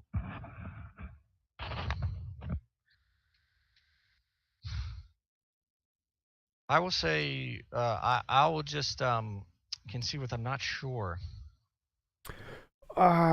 So like, because my knee jerk response is, well, no, well, I think that's logically consistent, but something is holding me back, and I'm not sure what. So I don't want to just concede and say, well, yes, that's true, because this is honestly a line of thinking I haven't thought about much, and I'm enjoying it, but I don't want to sit here for 5 minutes and not say anything. So I don't want to also say something that in 5 minutes I'm going to regret saying, if that well, makes sense. that's fine. So I wouldn't ever hold that against you to change your mind, but I would just say that from my perspective, there would be no problem with a being that is the most powerful being who could do anything in the universe. And even if it doesn't know it, it could still be the case that it's the most powerful being. So even if it doesn't know, it's still the most powerful being, whether or not it knows it. So I don't think the fact that it knows it's the most powerful being would change the fact of the Well, universe that it is the most powerful being. if you're basing this on the premise of it's the most powerful being in the universe, well, sure, that could be um, tangible, but that doesn't explain what the claim of God God being supernatural, which is outside of this universe. Oh, apologize. Because of I'm a naturalist, universe means everything to me. So reality. So if there's the being that's the most powerful being in all of reality, whether or not it knows it's the most powerful being in all of reality doesn't change the fact that it is the most powerful being in all of reality. So whether or not it knows doesn't seem to affect its place in reality. Either it is the most powerful or it's not the most powerful, and that statement is true regardless of whether or not it knows it. If something is just claiming to be most powerful, I think that's fine. But if something is claiming to be absolutely all powerful, I don't think it works. How so? How does Um, if a being is all powerful, either it is all powerful or it isn't all powerful, and that statement is true regardless of whether or not the being knows it. something can be perfectly powerful, but not have the power to know something, not have the capability to look into something. I don't know what that means. So like power to know something does not make sense to me. Power is like the ability to create, to bend space time. It's like an actionable thing. It's not like a knowledge So thing. are you saying that it can do that without knowledge then? So could something be all powerful and have absolutely no thought? Yes. Um, right, but I Like God could be sleeping or something. Like just God's unconscious and he has no thought. He's still all powerful, right? But he's just unconscious. well, no, because if he needs to sleep, he's not that powerful.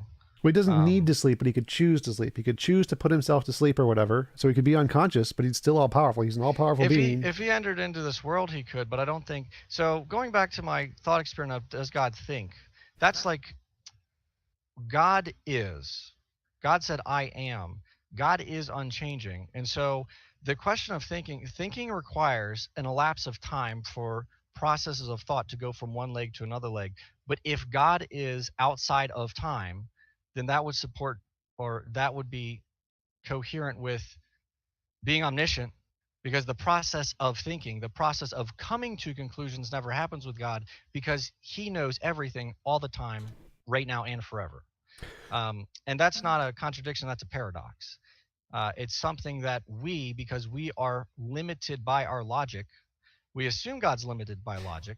We're not actually sure if he is, but it makes sense that he is. Um, and so I don't think we can hold him to the same standard as we can hold ourselves.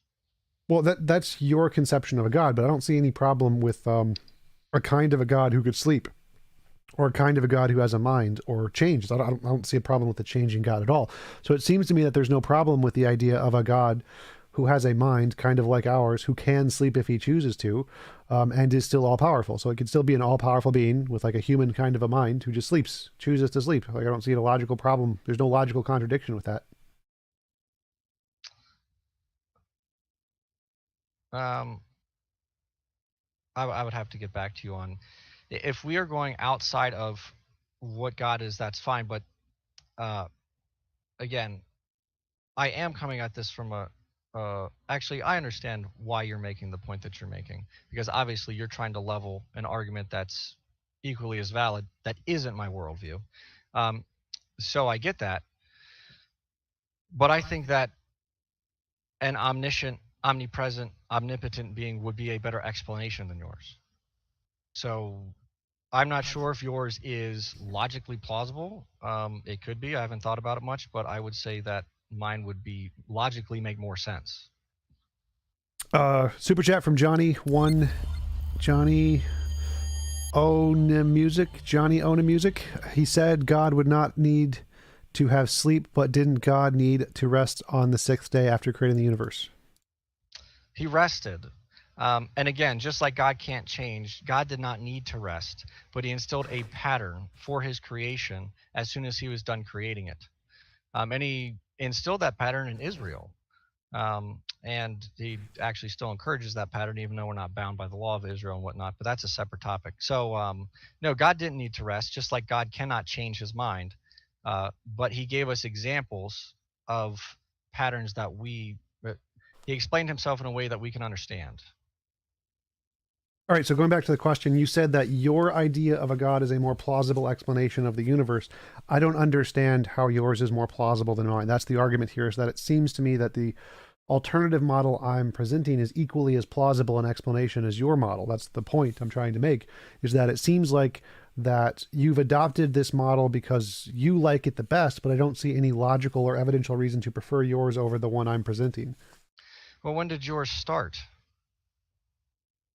You mean when did I come up with the idea, or when did the being hypothetically begin to exist? Because if it didn't, it's a necessary being that's Well, if always it, existed. but sure, hypothetically, when did your all-powerful being, who isn't all-knowing, who can sleep, begin to exist, and how did whatever you would call it, um, I'm not sure that that would work, because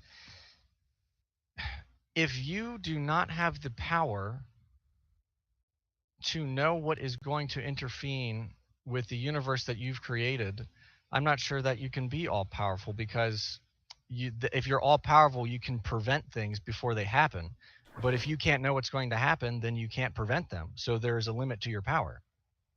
I don't quite follow that. Like, I don't think the power to know something seems like a contradiction in terms to me. It seems like a square root of a pork chop. Like, you don't, the power to know something just seems like, is it possible for you to have a brain state to understand the concept? But I Well, don't. you mentioned logical um, logical lines of thinking. If we were talking about superpowers, could you have the power of knowing everything? Seems pretty logical that that could be a power. It could be like a superpower, but that wouldn't be literal power. Uh, sure.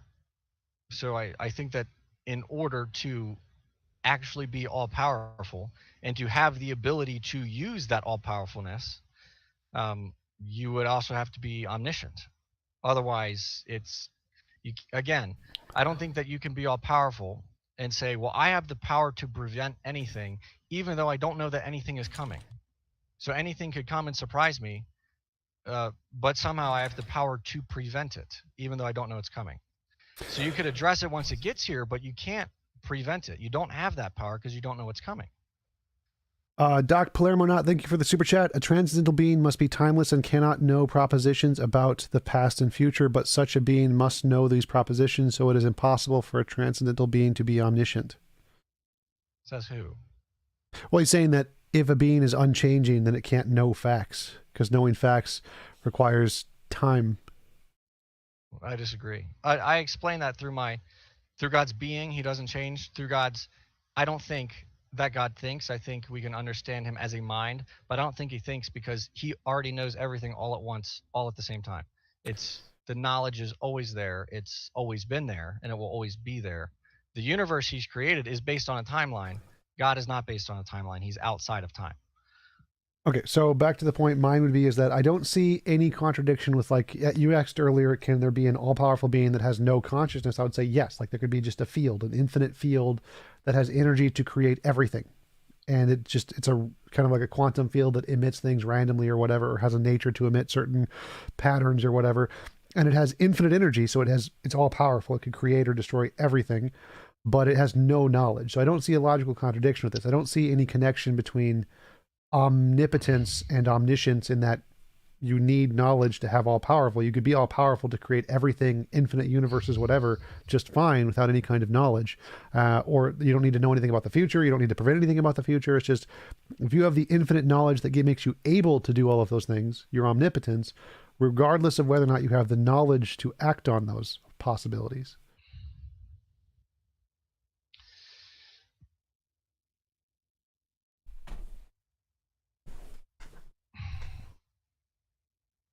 I don't think that I did get a bit lost with that. Okay, so I do apologize. no problem. So the way I see it is I don't see any logical contradiction with a being, like being in philosophy just means an object that exists, a being all powerful, like a field, like a quantum field, who is all powerful. So it's omnipotent, has enough energy to create or destroy everything infinitely many times over, but it has no knowledge. So it can't look into the future and say, a ball is going to hit the earth or whatever and then prevent it, because it has the power to do so. If it knew or had this desire, it could absolutely have the power to change this, but it doesn't have any knowledge. So it's still all powerful because it has the power to be able to do anything, regardless of whether or not it has the knowledge or consciousness or desires to act on that power. So the only thing that seems to be required for omnipotence is that it has the ability to do anything, regardless of whether or not it knows or desires to do anything. So there could be an all-powerful entity that does nothing. Right, but so right, because it chooses to do nothing. I don't think you can have an all-powerful thing that doesn't have the ability. Apologize, that was my cats. I don't think you can have an all-powerful thing that then doesn't have the power to do anything because it does nothing. What? That seems to be a contradiction. Wait, I'm not sure what you mean by doesn't have. Like, if it has the power to do it but doesn't, it still has the power. Like a battery that's charged, it's full of energy. It's just not doing anything with the energy. Thank you for the super chat, Matthew. So it's choosing not to do something. No, like if it has no consciousness, it's just literally not doing anything, but it has the energy within it to do everything. Well, I think we're getting into this weird, a weird realm where we're not. It's almost a non sequitur because the God that I'm positing it wouldn't be bound by that kind. I think it's how you said power or words have a certain difference in meaning. God being omnipotent and all powerful means things. He has the power to do things physical as well as non-physical. Um, but I'd I'm be happy to agree with that. Like this field could have that same power to do things both physically and non-physically. right. But a field is bound by something. An omnipotent, omnipresent, omniscient being is not bound by something. I don't know what you mean there. So I don't know what you mean by bound something. If it's the essence that grounds all of existence, it's not bound by anything. It is everything. Um, the essence that grounds all of existence. Yeah. So like, in Well, fields, like in sure. physics, Yeah, it's got I right. I think you're missing a few things, but yeah. Um, well, that's what I say. What a field is. Like fields are the things that ground all existence. So it would make sense that a field was the things that ground all existence. but how does a field do that? I don't know what you mean here. Fields are literally the stuff that makes everything else up. Right. So I think this is just where my ignorance comes into this. Um, a field is something that explain that. Explain how you're using field. In physics, a field is the substance that makes up everything in the universe. It literally is the smallest constituent part that makes everything that exists. Okay, right. So that works for a universe, but then you'd have to go back to origins. If we're going to talk about stuff that's in our universe, where did the universe come from? The Because I think fields. that the trouble is where it seems like you're trying to get me to argue for God inside of the universe because your use of the word universe means everything, but by definition, my use of the word everything means outside of the universe. So I think the problem is we're arguing on different objective terms or on different terms or on different foundational terms here. Right. So Because if so I if would I yeah, would argue that God isn't the most fundamental thing that grounds everything. Fields are. Fields are the most fundamental thing that ground everything, and our universe was a result, an emergent result of those fields. So space and time in physics, the consensus is space and time are emergent from other fields that existed independently of space and time. So there are these other fields that existed before the universe and created the universe. And so these fields have existed necessarily with outside of space and time. They've always been there. sure, and you can empirically prove that. There's more evidence for it than there is for a god, that's for sure. Like all of the Empirical fields, evidence or philosophical? both. Okay, well, what's some empirical evidence for it? Sure, the combinations of the theory of the fields is all things that have been demonstrated to exist. So, for example, the field Theory? for string theory, which is one of the things, is a combination of two different principles in physics. One is the vacuum particles, which have been demonstrated in the Casimir effect. The other is the early universe inflation, which was demonstrated empirically in observations of the cosmic microwave background. If you combine those two principles, you get the fields of string theory. And so all of the pieces to that theory have been empirically demonstrated, even though the combination isn't. That means it's a better hypothesis than the God hypothesis because none of the pieces of the God hypothesis have been demonstrated to exist, whereas all of the pieces of this hypothesis have been demonstrated to exist. And so it's more plausible anytime in science if a hypothesis is only using pieces that have been proven to exist. It's a better hypothesis than one that adds in pieces that have no evidence that they exist. Hmm, interesting. Well, so it seems like you're having to trace backwards, though. Like you can see what's there, but you're having to trace backwards to get to origins Isn't in that one what you, one way or another. isn't that what you always have to do for every hypothesis? Like I don't know of another way to do it. Well, sure, you can make a hypothesis, but then you're not using empirical evidence. If it's just a hypothesis or a theory, like we call things falling and being attracted to the earth gravity, but the theory of gravity isn't a thing, it's a theory. It's not a tangible thing, it's a theory of gravity. It's describing something empirical that we can drop something, it falls. That's empirical evidence. I can show that. I'm lost a little bit. So a theory is a combination of things, and the combination of things is a set of facts and a set of laws, and all of the facts and laws are empirically demonstrated. So a theory is a collection of demonstrated empirical facts and laws. And probably partnered in with assumptions and other theories. I mean, Yes, I don't, right. it depends So, on the theory. So there's lots of different theories. right. Like you can, take, you can take anything you want that is a fact and yoke that to a theory that makes a bunch of assumptions, and that theory can be completely wrong. Right. So string theory could be wrong. Sure, it's looking at things that exists, but that doesn't mean that string theory is correct. It just means that's how it's interpreting this data. Right. But I'm saying that this is a more reasonable theory to accept because all of the pieces in it have been demonstrated to exist. So, like, if I have one theory that um, thunder is caused by friction between particles in the atmosphere, that all of the pieces in that theory have been demonstrated to exist. But if I said thunder is caused by a magical guy named Zeus or something, or a magical leprechaun, now I'm adding in things to the theory which have no basis in reality. The magical Zeus guy, the magical fairy, whatever.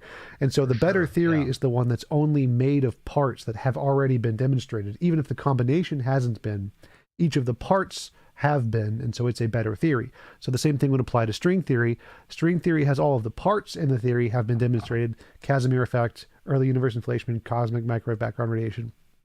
So those have been demonstrated to exist. Those are real things we empirically verify. And if we combine those things and we think the same principles that cause both of those are intertwined in some way, it results in the string theory. And we haven't proven that they are combined in that way. But because both of the pieces have been demonstrated, that's a better theory than saying it's caused by Zeus or caused by magic or caused by God, because those are adding in parts that haven't been demonstrated to exist yet.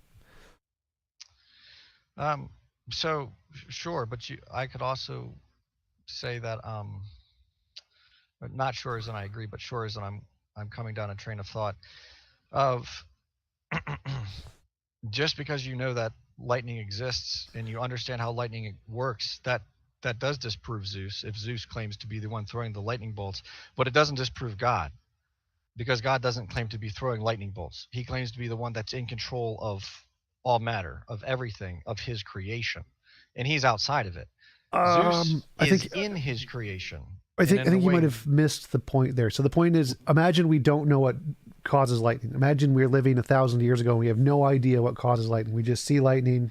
We don't know what causes it. And one person is sure, coming up with a hypothesis that lightning is caused by particles rubbing together, creating friction. And now yeah, imagine we know about particles, we know about friction, so these are things we know exist. yeah, And so he's saying, I think lightning is caused by only a combination of things we know exist. And somebody else was coming along and said, no, I think it's Zeus and magic and stuff. And if we have no evidence of Zeus and magic, he's just adding in things that we don't know about to his theory. So he has a yeah, theory that's built on things that have no supporting evidence, whereas this other guy has a theory built on things that are all supported by evidence. So the guy who has yeah. a theory that's built on things with only supporting evidence is a better theory. And that's what I'm saying here is string theory, is that all of the pieces have supporting evidence: Casimir effect, cosmic microwave background radiation, early universe inflation. Those things haven't been empirically demonstrated to exist. So all of the pieces to this theory have supporting evidence, whereas all of the pieces of the God theory do not have supporting evidence.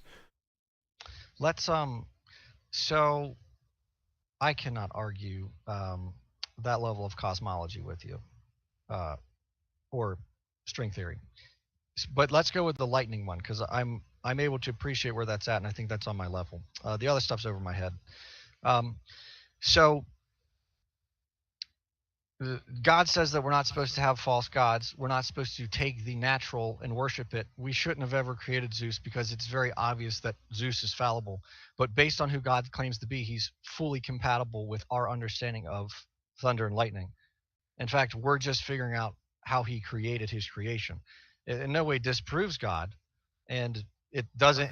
Lightning does not in itself prove God. Just as lightning, you have to partner in logic and thought with it. But certainly, us understanding how something works does not deny its creator. And I Uh, would actually argue that if you chance, because when you, again, going back to my event horizon thing, lightning is something that is so complex as well as everything that is so complex. So I guess it's, what is that, the teleological argument kind of thing of creation is so complex and there are so many variables, that it points to God. And people really don't like the watchmaker theory, but the problem with the watchmaker theory is it stops at the watch because we're talking about humans. But in the watchmaker theory, God not only created the human who created the watch, he also created the sand on the beach where the watch was found. And so analogies can't be perfect. So the watchmaker analogy can't be perfect, but it gets the point across. And I think that that is good evidence for God. It's just been around so long, people are like, oh, well, we're tired of talking about that. Okay, thanks for the super chat, Marty. Quantum theory is empirically tested to 10 parts in a billion accuracy. How much empirical evidence does exist for God? Um, well, I've already said I'm not sure I can make an empirical argument outside of myself. Anybody can test the claims of God themselves, and when you do that, you can't just say, "Okay, God, I'm here.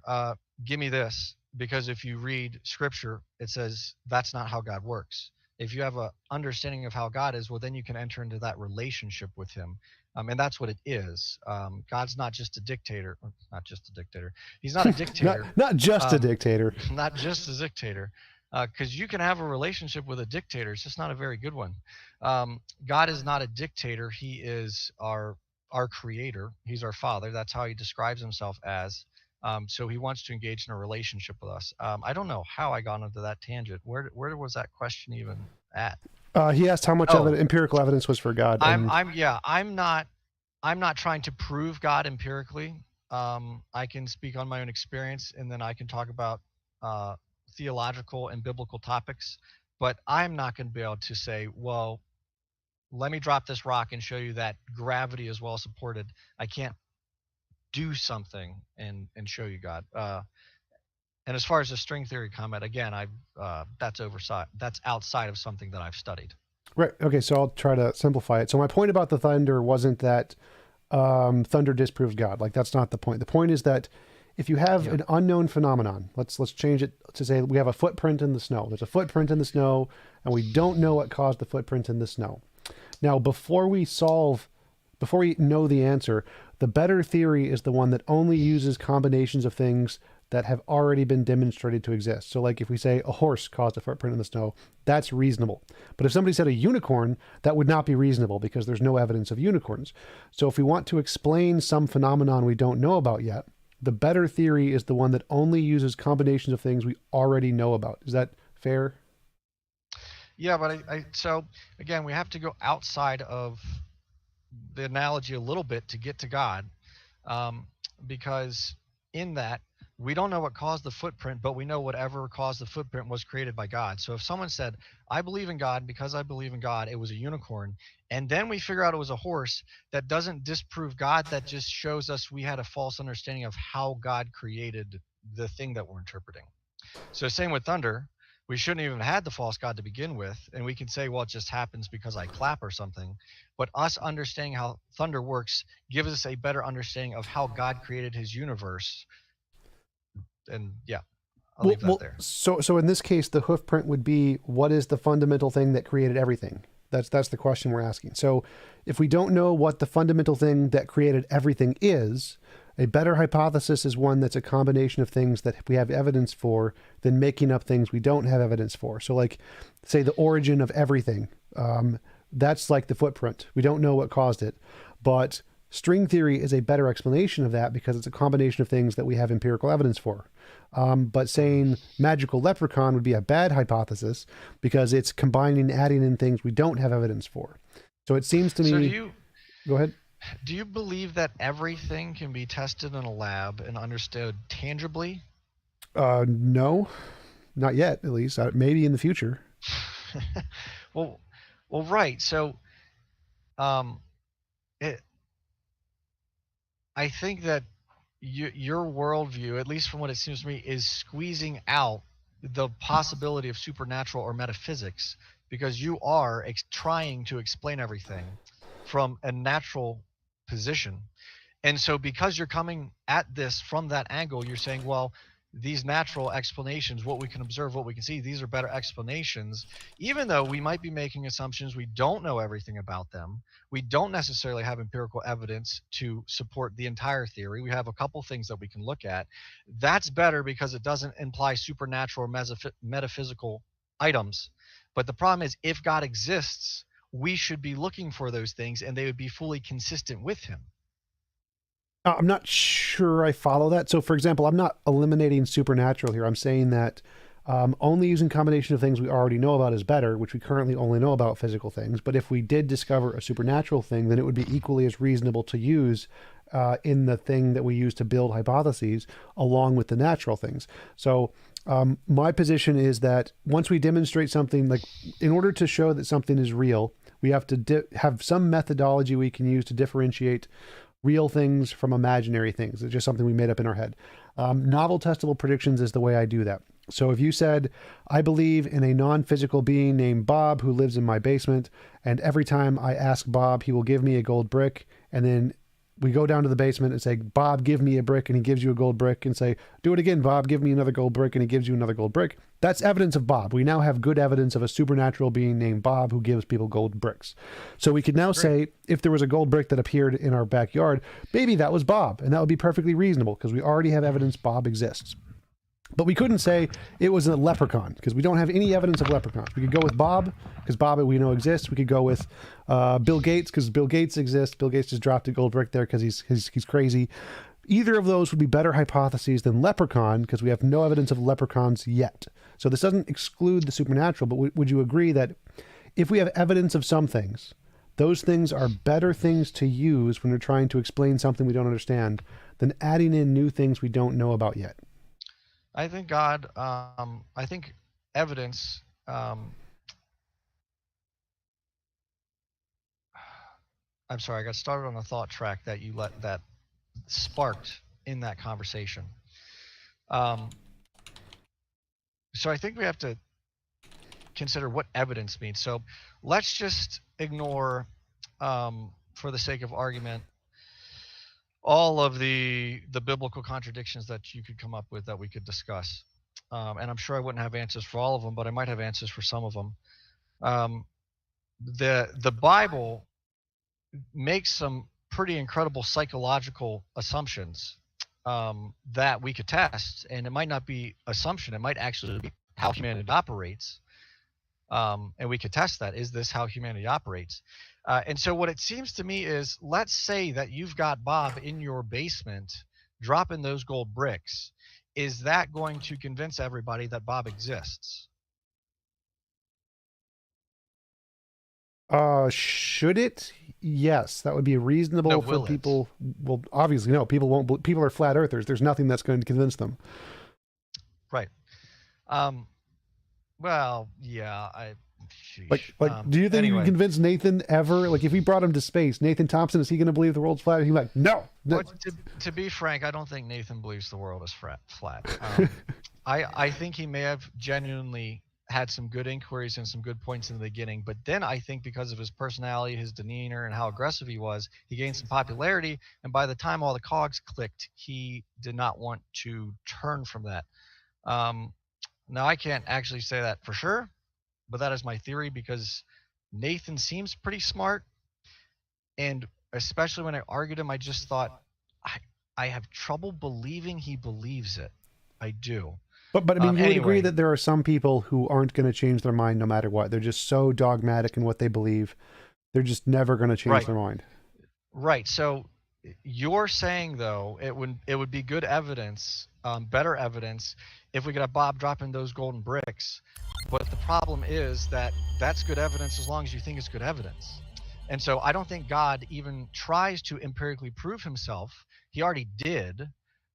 Take Israel for example. He was a pillar of if it happened.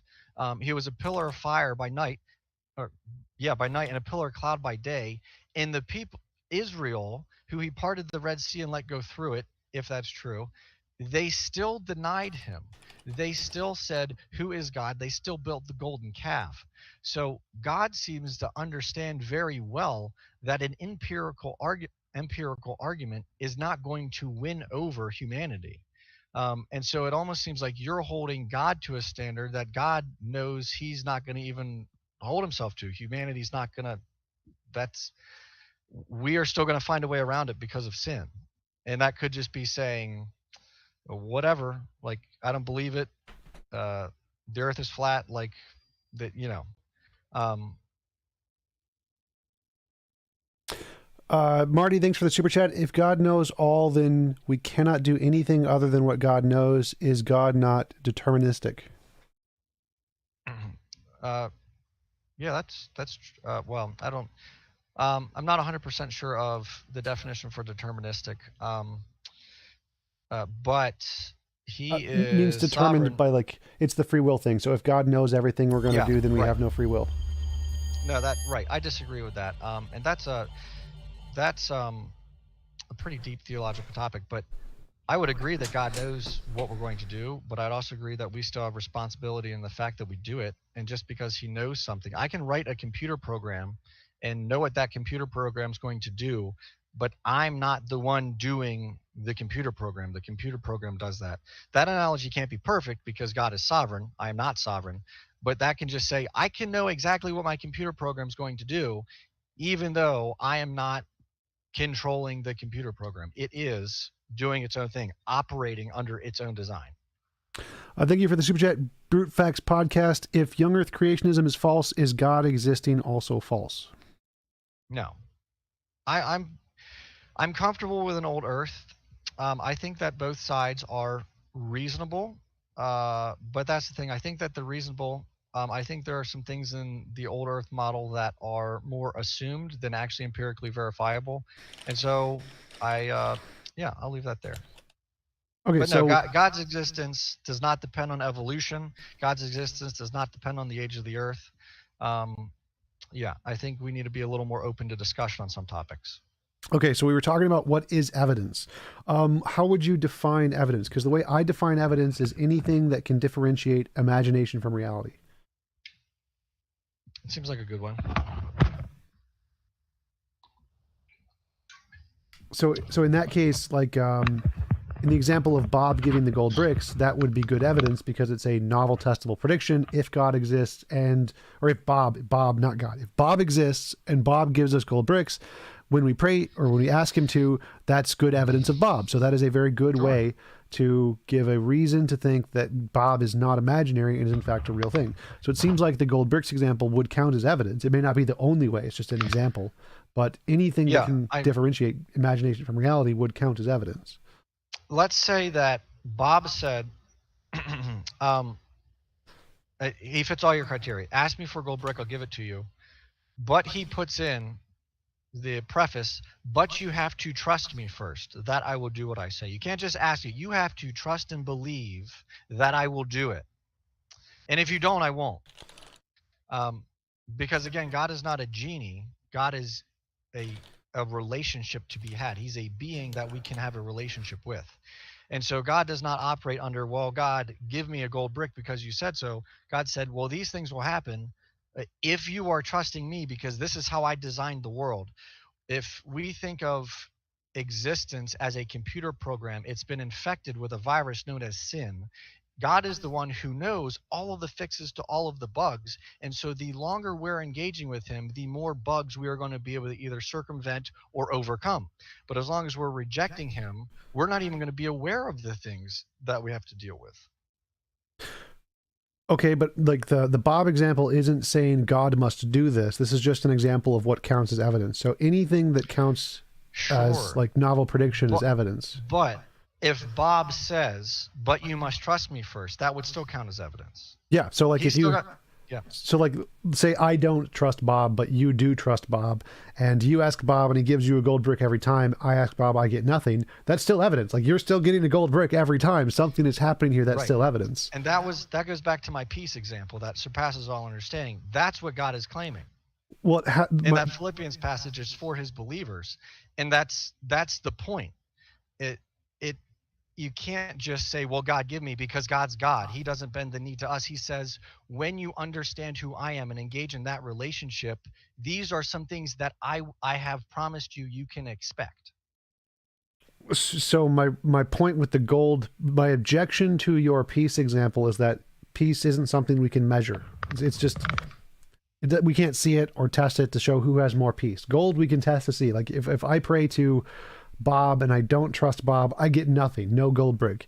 You pray to Correct. Bob, you get a gold brick. We can see it's working for you, it's not working for me. You're doing something right, I'm doing something wrong. But if What for if the you can't peace see it? example, it's like if I pray, if I don't trust Bob, I can still say I'm getting the ultimate peace. And you can say, no, I trust Bob, I'm getting the ultimate peace. But there's no way to tell the difference between us. There has to be something like a gold brick where we can say, this guy's doing it right, this guy's doing it wrong. Well, what if you can't see the gold brick? What if it's only Bob in my basement with the person trusting him, and Bob in your basement? Because Bob could be in anyone's basement at any time. Yeah. So what if you can't see when he gives me the brick? Then it wouldn't be evidence. Does that mean it's not real? Yes, that would mean it's an anecdote. So you have to be able to verify it independently of your personal experience, or it could just be like a delusion, right? So you need some way to verify it independently of your own subjective experience. That's kind of the point of the. You need some way to differentiate imagination from reality. If you're the only one experiencing it, well, then that doesn't tell you it's not imaginary. You need to be able to show it's not just something you're experiencing. Right, but then if I brought you a gold brick, if I showed you, if I was peaceful, if that fruit was shown in me the same way I could show you that gold brick and I said, this is how it happened because this is how Bob operates. I'm showing you the product, telling you how it happened. It's up to you if you want to believe it or not. And if you trust it will happen, if you trust Bob, you'll get the result. But as long as you don't trust Bob, as long as you think that gold brick was imaginary, how I got it was imaginary, Bob's never going to give it to you. And so you see, just like how they don't believe in gravity, and so that prevents them from understanding how it works. If you will not accept, if you will not trust that God exists to give you the thing, then he doesn't promise to give it to you. Right. So if we could like show that a higher rate of Christians get this ultimate peace thingy than others do, and a higher rate of Christians have better lives in this more peaceful lives or whatever, then that would be evidence, but we just don't see that. That doesn't show up in statistics when we look at it. So Yeah, I'm not disagreeing. I don't know actually if it shows up in statistics. I would say that it probably does actually show up in statistics. I'm pretty confident in that. I don't have anything to say for sure, but I would be confident in that. But anyway, I think that the problem with statistics in every regard is when you throw humans into it, you get problems. People can lie. I mean, so many people can go to church and not be Christians. I mean, the Bible even warns against people who go to church and are not actually Christians. They don't actually know God. They don't care about God, but they do all the things so they can check the box. Yeah, I'm a Christian because from your guys' perspective, I look like one, but I'm actually not. So I think that there's a lot of trouble with actually having a comprehensive study that can show that. But what can happen is you can have someone's individual testimony show that, and then you can test what they're saying. But you can't say, because I refuse to meet one of the premises for this test, it can't be valid. Doc Polermonot, thanks for the super chat. What justification do you have for infallibility of creation accounts given scholarly consensus and mimetic ripoffs of Sumerian myths?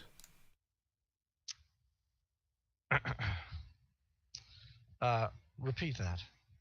What justification do you have for the infallibility of creation accounts given scholarly consensus of mimetic ripoffs of Sumerian myths? That's to say the trouble with anyone in any profession is you can get a professional who really knows what he's talking about, who tells the truth, and a professional who really knows what he's talking about, who lies, or a professional who doesn't know what he's talking about and says he does, or one that does and then doesn't say what he does know. And so all of that is just to say, same thing with statistics.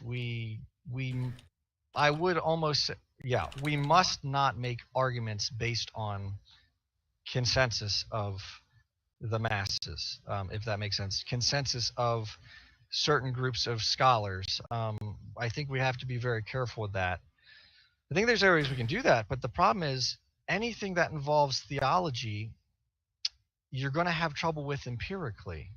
I think I'm going off on a tangent, so before I get any further into that, I think I'll leave it there. All right. Snake was right. Thank you for the super chat. I don't trust anyone who has nothing to show other than trust me, which is what every religion says. Well, I wouldn't say every religion says that, because I'm saying trust yourself. Go test it yourself.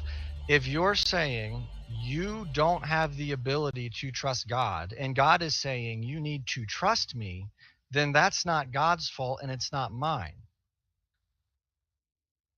All right, so going back to that point, imagine you were able to check the stats, and the stats showed that Christians do not have a higher level of peace than atheists do. Would that lower your confidence level in Christianity? No, because to be frank, in a lot of Christian circles that I know, the Christians don't actually understand God. Christians are not, you can't know God if you're not in the Word, because that's God's Word to us. And so many Christians are struggling with things because they're going against God because they don't know what God actually says. And so, of course, they're not going to have peace because the God they're claiming to have a relationship, they're slapping in the face every day. And God's like, hey, I love you. Would you read my book? And they're like, well, I assume I know what's going on, so I'm not going to read your book. And I'm depressed. So, what would lower your confidence or cause you to change your mind or cause you to doubt in, like, what would it take for you to see that would cause you to doubt that the Christian narrative was correct? That the Christian worldview is correct, or to doubt that it's correct. Well, I doubt all the time. It's There's nothing wrong with doubting. In fact, God wants you to explore what's true. Um, he only wants you to know what's true if he exists. If he doesn't exist, well, then I'm off the hook from God. I mean, more specifically, Um, like, what would cause you to stop believing in Christianity? I don't know. Okay. Um, the Yeah, dork shot. God knows. But the trouble is, God, God makes the claim that I cannot lose those who are mine, and those who aren't mine, they can't become mine. So if God wants me, He's got me, and there's nothing anyone can do to turn me from that. But even if I outwitted you in every single argument possible, tomorrow I could go through a tragic event that is just very hard for me, and I could denounce my faith because God allows that to be the stumbling block. So I don't actually know. And I think it's biblically consistent to say, I'm not sure what would turn me from God, just like I'm not sure what would turn you to God. Do you know what would turn you to God Yep. by Novel chance? What testable would make, predictions. well, sure. Um, so if God is saying, well, my word is novel and testable, and if you trust it and do what it says, again, genuinely trusting it, genuinely believing in Him, which would be a requirement there, then couldn't you do that? You might Yes. not be able to show anyone else, but you could. Well, no, for me, novel testable predictions mean it has to be independent of yourself, because if it doesn't, the whole point of evidence is it has to show it's not imaginary. So if it's just my subjective experience, that doesn't show it's not imaginary. It has to be objectively shown to be independent of my subjective anecdotal experience. So Yeah, but I that's think important. I don't think. So are you saying subjective experience, as in all experiences can have a um, they can be subjective to going on, but if I'm happy, happiness is a subjective thing because it can come or go. But if I'm happy, I'm objectively happy because I'm happy. Like, I am happy. That's an objective fact that I'm happy right now, Yep. right? The fact that it can change means that happiness itself is subjective, Yep. right? So I'm not sure how what you just said doesn't seem to line up with that. So the causation is the question here. Am I happy because I was with God, or am I happy because of some non-God related mental state? And so if we want to show that I am, yes, it is true that I am happy because I turned to God and it wasn't just random chance, then you have to show that as more than just something in my head. It has to be something we can verify independently of my subjective experience, because it could just be I'm happy because I had a brain tumor that sent me a bunch of dopamine at the same time I prayed or whatever. So you have to Yeah, but show that it's that means you're what? denying the claim being made. If God is claiming that if you believe in me and trust in me, you'll have peace that surpasses understanding, and then you do that, and then you get that peace, but then you say, well, it can't be God. Um, I don't see how that works, because God's saying this is what's going to happen. So then if it keeps happening, peace can come and go. And because we're in a sinful world, even that peace can come and go because we're in sin. We're not in glory yet. But the fact that a claim is made and then it can be tested, that would be evidence. And it would be evidence you could No. trust. So it's like in science, this happens all the time. If I think this particle is the cause of some phenomenon and we do an experiment and we expect to see a result and we see a result, that doesn't prove that it's the particle, because it could have been something else we didn't understand that caused the effect. In order to know that it was in fact the particle you think it was, you have to independently verify it. Other people have to verify it, because it could just be your machinery. Your machinery might be broken, which happened in the tachyon thing in Japan, where the Japanese thought they had tachyons that went faster than the speed of light. Other people verified it. They built the same machine. They did the same experiment, realized, nope, it doesn't get the same result, which means it was a problem with the machinery that the Japanese did. And so when they went back, they're like, oh, our machines are broken. That's our fault. So the same thing could be happening in the psychological case, where when I pray to God, I get the feeling of ultimate peace, but it could be my machinery's broken. I could have a tumor in my brain that I don't know about. And so if I think just my experience is evidence, that's an anecdotal fallacy. You need some other people to be able to verify this independently of your subjective experience, to verify that it's not just your broken machinery. So that's why science requires independent confirmation. That's why you can't just have an anecdote. I agree. I mean, there are lots of people who genuinely trust God who would say that they get peace that surpasses understanding. I mean, there are lots of people who could say that. So how big of a test group do you want? Well, it needs to show it's higher than chance. That's... Well, so I would say that you're going to have an outstanding result if you have people who are genuinely trusting God and taking him at his word. But as soon as you add in people who are wavering or people who aren't trusting God, well, that kind of goes against what the claim is. Right, and you would need to show some methodology where you can differentiate between the true Christians and the false Christians. So, like, this is a good point. Super Chat, thank you, the Dork Shop. Who are the true Christians, and what must true Christians believe? The true Christians are anyone who believe in Jesus Christ and God for who he says he is, and also understand who they are. So humanity's fallen, we're sinful. God is holy, righteously perfect. Jesus died for our sins. And so when we understand that whole combination of things and accept it, it leads to repentance. Repentance is a natural side effect of accepting who we are. So it's accepting the truth that God has given us, that Jesus has died for us, that we are fallen, that we are sinful. That's what a true Christian is. Now, whether or not you can see that or actually trust a statistic, that's a whole separate topic. Well, that's the whole topic. That's the thing you need to demonstrate to have evidence. Like, if you can't actually demonstrate which ones are the true Christians and which ones are the false Christians, then you don't actually have any real evidence. You have to be able to... Well, so we started off talking about morality, and I started off saying that God is an objective basis for morality because he's unchanging. And then we diverted somehow. Now we got to this, and I would agree that my experience cannot convince you unless you want to believe what I'm saying. But I'm saying that your experience, and then your experience partnered with, hey, can you try this and tell me what you experience? That could be a way of testing it. But that being said, I don't think the argument from personal experience is a very good one. That's just a testimony. So I apologize if I was building up to something greater with the argument from experience. Okay. Jackson Rowe, thanks for the super chat. Good luck with the Hovind debate. Thank you. I will definitely need it. Jay Schneider, thank you for the super chat. Pain just literally to hear about your first thoughts on your adventure.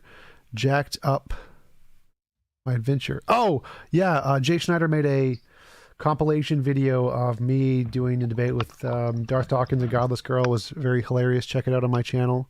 It's a throwback parody to previous games. And thank you, Matthew Lanza, for the super chat image for the noob thing. So going back to what you said, I think that I wanted to ask you about, you said you didn't know what would convince you to deny Christianity. Like, the reason I ask that is because if you have a methodology or an evidence, you would say that what would convince you to change your mind is something that would qualify as evidence. So like I said, novel testable predictions. If I got novel testable predictions of God, that would cause me to believe in God. But you said you weren't sure what would convince you of that God does not exist. Yeah. Do you have a methodological answer? Like, if someone had novel testable predictions of a different God, a non-Christian God, or of some kind of the string theory that was confirmed or something, would that cause you to stop believing in God? Um, well, the trouble with the other God is because I think about the Allah. If Allah is true, then I'm in trouble because that's a very different God than Yahweh, and there will be serious repercussions for me. So I have to think about that from time to time. But Allah runs into the same problem of what can you do with empirical evidence? It's really hard to argue with personal experiences because Muslims have personal experiences that can look very similar to Christian personal experiences, which is similar to Pastafarians. And the guy who looks at a lampstand and says that lampstand is going to change my life. So the religious, the other gods thing, um, I don't think that there's nothing that could happen to that I know of that would lead me towards one God versus this God. I think that this God has the best God or has the best evidence for him. This God has the best Um, God. yeah, yeah, this God is the best God, the only God. And like I said, everything points to him. I think the fact that he is an objective standard for morality explains it better than a field. And I do apologize if I don't understand what a field is, but then um, I don't know, the field's not God. It would have some form of limitation because it is physical. It is in physics, or it is in the physical universe, which God is outside of. Uh, so if there is a field doing that, again, that would have little sway over me if we figure out there's a field. Because just like if we figure out macroevolution is true, that doesn't disprove God. That just tells us what we thought about him was wrong. All right, Scott Flatterty, I'm thank you for the super chat. Appreciate it. So, like, it seems. Do you think that the fact that you're not sure what could convince you that there's not a God is indicative that you have a very strong bias that makes it harder for you to assess things methodologically? Because I think that if you have a methodology that you think is a good way to believe things or not believe things, then you should trust in that methodology to both indicate and invalidate whatever you're believing. So, like, I think anything that can differentiate imagination from reality is a good method to trust. And if that method tells me there is a God, I'll believe there is a God. And if that method tells me there is no God, I'll believe there is no God. But it seems to me you're saying you don't have a methodology that you can present that can differentiate, or that you would trust to differentiate whether or not God existed or whether or not any other true thing would be about the world. If you think of think of every human being as a test instrument, God's built us all in His image. We're the only ones who can read each test instrument um, empirically. We're the only ones who can actually see what that test instrument is reading. And so God has built each one of us with the full ability to have a relationship with Him. And so the trouble that I'm having, the reason I'm having trouble giving you something tangible that would sway my faith is because I have trusted God. God has proven to me that if you could prove to me that God's not trustworthy, then that would be one thing because I trust God and He has shown me time after time that I can trust Him. And that again goes to holding Him to His word, comparing Him against His own claims. So, yeah, I don't think that there's any empirical evidence that can disprove Him. And I know that I can trust what He's claiming. Um, so, yeah, I'm not sure if that satisfies your answer, but I think that's pretty honest. All right. You mentioned teleology. Why would you think like the teleological argument would be indicative of a God? Because to me, I don't think it is. Just because of how everything's created, how one thing is dependent on another thing, ecosystems and whatnot requiring one another, just the fine tuning of everything. Could you be a little more specific? So, like, it seems to me the argument that most theists make is that, oh, look, it's so really improbable that all these things would align. Because it's Yeah. improbable, it must be designed, something like that. Uh, yeah, because it's so improbable, it's far more reasonable, for sure. Why would improbability indicate design over necessity or chance? Well, chance doesn't do anything. and improbability is the opposite of a good chance. So improbability would mean there's not a good chance, so chance isn't going to do it. So improbability just means it's a low chance, but it means there is necessarily a chance. So the improbability of getting a royal flush in poker or whatever is 1 in 50 something thousand, but it happens because it is possible. So Sure, if reasonable. if there's a low chance, that means it's possible to occur without design by definition. Um, well, see, the trouble is if you stick all the matter in there, sure, I don't think there is any chance that anything can come from that something physical can come from nothing at all. So, being that God is outside of our created universe and He's our creator, He put it all there. So, if we wanted to say if He just stuck it all there and then over X amount of years with so many things happening, that's just how it formed. Well, okay, that's one thing. But to say that everything came from nothing doesn't work. I mean, that logically doesn't work. Well, no one in physics thinks everything came from nothing. They always say it came from like a fundamental field that pre-existed the universe. So we agree that the universe came from something. Thank you for the super chat. The Dork Shop. If the Bible were untrustworthy, how would God tell us? And thank you, Matthew Lanza, for the super chat. Really appreciate it as always. If the Bible were untrustworthy, how would God tell us? For my worldview, if the Bible was untrustworthy, God probably wouldn't exist. So, yeah. Couldn't there be a different God than the Christian God? Not in my worldview. No. Okay. He's the most trustworthy. All right. But that's why I'm saying I've tested that he's trustworthy. So that I did posit. If you could show me he's untrustworthy, that could be something that would be a stumbling block. And then he may end up having me trust him more by saying, well, here's the stumbling block. Look how I got you through it. Or it may go the other way. But yeah, his trustworthiness is a big thing. So if I can't trust the Bible, which which claims to be his word, which is, if I believe it means it is his word, then that causes all kinds of problems. Gotcha. Doc Palermonaut, thank you for the super chat. Provide a scriptural basis for God is outside of time, because in the beginning definitionally is within time. Well, in the beginning is when he starts creating things. That's when creation started. That doesn't mean it's when God started. I think he's asking, like, is there any place in the Bible where it says God is outside of time? I guess if you give me a second. Sure.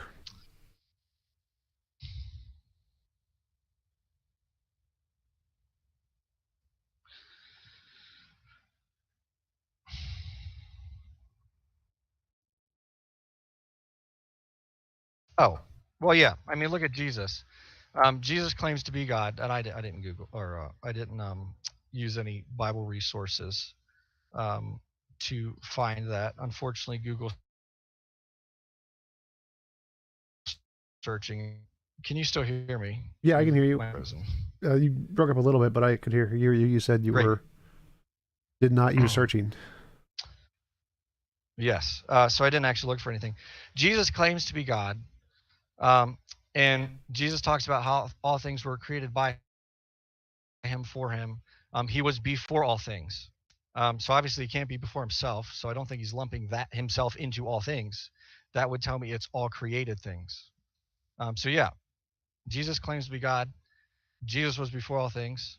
I think that in the beginning actually refers to the beginning of creation, not the beginning of God. So yeah, I will leave that as my answer. All right. So going back to teleology, to me, it seems like, so there's a really improbable event. It's really improbable that all the laws of physics would randomly co-align in this way. But there's multiple ways we can explain that. One is that a designer deliberately made it this way. Two is that there's a whole bunch of universes and they all have a bunch of different stats, and one of them just happens to be this way. So like if there's a million dice and each one of them landed on different sides, one of them is going to land on the magic side.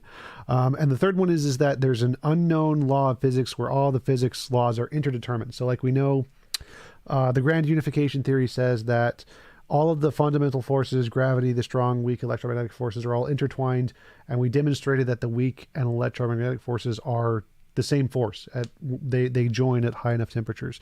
So if all of the forces in physics are intertwined in that way, then if you change any one of them, all of them will change proportionally. And so the fact that we have a universe with these laws of physics is determined by the laws of physics, and you don't need a designer. The probability is one. So all three of those explain the fine tuning. I don't see why you would prefer design here. I don't know if, well, I'll work backwards. So if we figure out that that is how the universe works, that just tells us how the creator has it working. It doesn't disprove the creator. I think you would agree that doesn't necessitate that God doesn't exist, right? Well, the argument is that this phenomenon can be explained without God. Therefore, this phenomenon is not evidence of God. The goal isn't to disprove God. The question is the teleology evidence of God? And this argument is saying no, because it could be explained in other ways other than design. Um, okay. Well, let's just go with that. So it doesn't have to be, lightning does not have to be evidence for God, though I would say if you trace it back, it traces back to God. Because we have to, something can't come from nothing, which takes us all the way back to origins. Anyway, um, lightning is, you cannot prove God just by lightning. There has to be philosophy and what yoked into it. You have to talk about it. You have to have a discussion about that. But understanding lightning understands how God designed lightning to work. He did not design Zeus to throw lightning bolts. He designed lightning to operate under different things happening, atoms and particles and whatnot, and charges. So if we come to understand that, well, this is how the whole universe works, that's not in any way discrediting God. In fact, that's just saying this is how God operates. And the more complex we find things to be, the harder it is to chalk it up to chance. So I'd actually say the more complex we find things to be, the more likely it is that it was designed, and the less likely it is it was by chance, because the chances are always getting lower. And that's Sure. a trend. What about necessity? So necessity means that it can be determined by physical forces, not designed. So no designer. There's just a fundamental force of nature, and it caused everything to be this way because of necessity, and so there is no design. I guess so that is a claim that there is no design. So I guess good luck proving that. Well, how do you prove design? Because if it can explain everything that design could explain, then it has all the same evidence of design. Well, it doesn't explain the origins. I mean, again, it can explain how things are operating, but if it's in the universe, it can't explain how the universe, like if it's in the universe, it can't explain how it inside the universe came into being. Well, it technically does explain that, but that's the cosmological argument. So just like in the teleological argument, the point of the argument is that it's more plausible that God explains this phenomenon than other phenomenon. Than other sources. But if other sources can explain the phenomenon, then the teleological argument is false. Because the teleological argument is saying that this phenomenon, that all of the laws of physics are combined in this way, is more evidence for design than for the other hypothesis. But if that's wrong, right, and the other hypothesis can explain it equally as well, then the teleological argument is false. Even if you bring up the cosmological argument, that's just a separate argument. So it seems like if this phenomenon of the constants of nature can be explained by an unknown natural law that intertwines all of the physics together, and that explains the fine-tuning, well, then the teleological argument has been proven false, because it doesn't indicate design anymore, because now we have a natural explanation. And this is independent of the origins. That doesn't work, because if it's an unexplained natural law, it's still a natural law, which means it's inside of the creation, which means God's outside of it. He put it into motion. Like that'd be like saying, because we don't understand how magnets work, like and then we figure out how magnets work, well, now that disproves God. No, it just tells us we understand that. Or if we don't understand how a various law of thermodynamics works, well, then we figure it out. Well, that doesn't disprove God. That just means now we understand how the laws of his creation operate. I don't think that works as an explanation, because we could just say the same thing and say, Oh, well, actually, it's just explaining how the law of physics designed everything because the law of physics was necessary and was uncreated. So I don't think simply asserting your conclusion is evidence of your conclusion. It's necessary for, it's necessary, the laws of physics are necessary for our universe to operate how it operates, but it's not necessary by its own existence. I mean, who says that a law of physics is necessary to exist? It's necessary for us to operate, but who says it's necessary to exist? Thank you for the super chat pseudonym. If lightning is not caused by the flying spaghetti monster, does that disprove the monster's ontology and not an argument against God, or he is natural? I'm not sure I follow that. If lightning is not caused by the flying spaghetti monster, does that disprove the flying spaghetti monster exists? No. If it's not caused by the flying spaghetti monster, no, it doesn't disprove. It's like a pheasant doesn't cause lightning, but that doesn't disprove a pheasant's existence. I'm not sure what the power behind that argument is. Not exactly sure either. But anyway, so to me, it seems like what you're doing is you're saying that because I assume God created everything, then I assume that the fine tuning must be caused by a God. But I can just assume something not God created everything, something that's not God created everything, and so I can assume the fine tuning is explained by the not God thing. Yeah, but then you have to test it against its claims. I'm not assuming, I'm going based off of what God says, and God has proven himself to be true. Okay, so if you didn't, suppose you didn't have the opportunity to test God's words, then would it be equal evidence for both?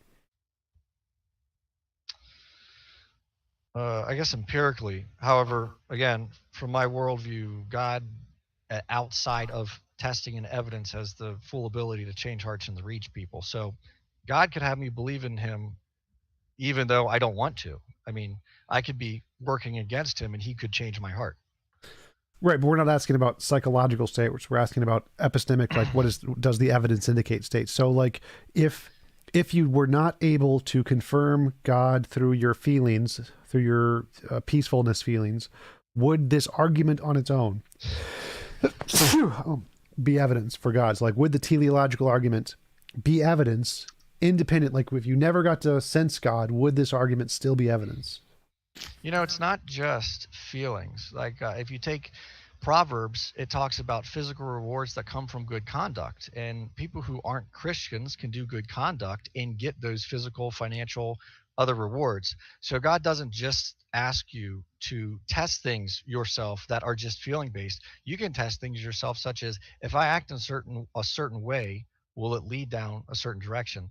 And the only reason I say that is because you keep talking about this peace that I have, and I brought peace up, but that's not the only thing that God claims. There are so many things that he claims. It'd be so easy to just say, okay, God, I trust you, genuinely trust him, put him to the test, and see where it goes. Okay, but that's slightly a different topic. So my question It is is. Yes, I'm sorry. if God never was able to confirm anything in the Bible, would the Yeah. teleological argument still be evidence, or would it no longer be evidence? Um, would the, well, I think yeah, I think it would still be evidence because it points to creator. Creation points to creator because of the lack of odds of it happening without one. Okay, so why do you think it's unlikely that the universe would come about without a creator? Because it seems like it could come about from laws of physics just fine. Well, it'd be very unlikely. It'd be very Why? unlikely that we would get this result. Why do you think that? It could be the likelihood could be 100%. There could be 100% chance that the laws of physics would produce this universe exactly as it is. Yeah, but we can do the math on amino acids. We can do the math on what the odds of an atom on this side of the universe being next to any other atom in the universe is. And so it's incredible odds all of the time that are taking place right there because of how many atoms are in the universe. But at the same time, there's that many more things that aren't happening because all the other atoms aren't next to it. Right. That's if there aren't physical laws that are forcing them to be there. Because if there are physical laws forcing them to be there, then the chance is 100%. So why do you think like every particle in the universe could be determined to be exactly where it is with 100% determined forces? So there's no Sure. What chances. is what does determined mean? Forced to be there. There's no percent. It has 100% chance it has to be there. Determined means it's What's forcing it to be there? other laws of physics. What's forcing them to be there? Their nature. Their nature is necessarily that way. Why is it that way? Because it's necessary. Why is it necessary? Because it's their nature. Right. And so that gets into a circle of, well, because that's just what we're assuming based off what we see. That would be like me saying, well, why is God good? Because he's good. Well, what is good? Good is God's nature. And then it goes back and forth. It's like, well, yeah, that that explains why God's nature is that way. Yes. So either one of us can use circular reasoning to say it's necessary because it's necessary, but that means that neither one of us has any more evidence than the other. Well, that works for a standard for objective morality, but I don't think that works for an explanation for the physical universe. How is it different if I say that the universe's laws are necessary because they're necessary? How is that different from you saying God's nature is necessary because it's necessary? Well, God never came into being, and that's logically consistent with who God claims to be. We have no good explanation for how the universe came into being without anything causing it to come into being. Right. So I'm saying something did cause it to come into being, and it was a necessary law of physics that predated the universe that was Right. uncreated. What was the thing? What was that thing? Quantum field? Okay. So do we have evidence for the quantum field that you're positing? Yes. Yes. Okay. So where did the quantum field come from? It was not created. It's eternal. It's never been created.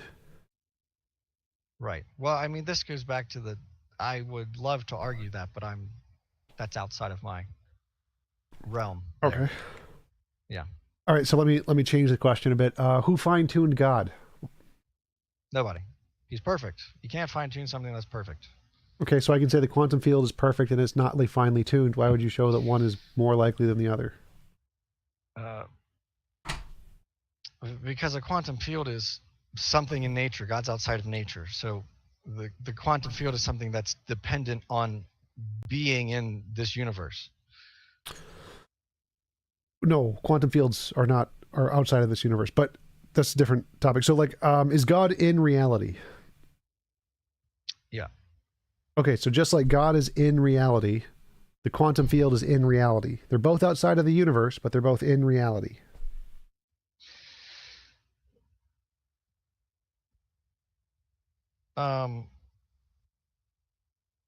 I am arguing I'm kind of shooting in the dark here because I do not have the knowledge to I don't think I have the knowledge to keep track with the conversation about the quantum field because I don't. Okay. So I don't want to waste time or make myself look worse than I've made myself look by arguing against it because I don't know what it is. All right. Like I don't understand it. That's fair enough. Fair enough. Yep. Let's talk about evolution a bit because we haven't talked about that. Like, why do you think? Like, I assume you don't think there's macroevolution, but you accept microevolution or something like that. Sure, if that's the way you want to divvy it up. I don't accept macroevolution because, again, it just goes back to odds. The odds of amino acid chains assembling. We find that cells and what is it? The ribosome's ability to operate with certain amounts of amino acids taken out of it. They're robust systems that can keep operating for a while, but the problem is then they have to be it's not how does a system that's already there, how robust is it in its operation, but how did it get there and how did it get so robust? And so again, the odds of amino acid chains building to anything that's anatomic, but go back to, I mean, abiogenesis is separate. That's even less likely. But then you take the unlikelihood of amino acid chains actually working out properly. The odds are incredibly low. So what do you mean by working out probably? Because I understand all life is just a combination of those amino acid chains, DNA, Yeah. and Hmm. from one chain to change to a different chain seems pretty easy because we know of there's like in a 10-hour period, bacteria will accumulate 10,000 different mutations. Their DNA will randomly change in 10,000 different ways. So it seems like it's pretty easy for one genetic code to change into a different one of a different species because they're all just a bunch of combinations of amino acid chains, right? So why would it be impossible for one to change into a different one? I So with abiogenesis, I use the word impossible because I believe it's impossible. With this, I say unreasonably unlikely. And again, that just goes back to Oz because let's take bacteria with a reproduction rate of like I forget. I When I did my debate on evolution with Reason to Doubt and Erica, I built a model for it.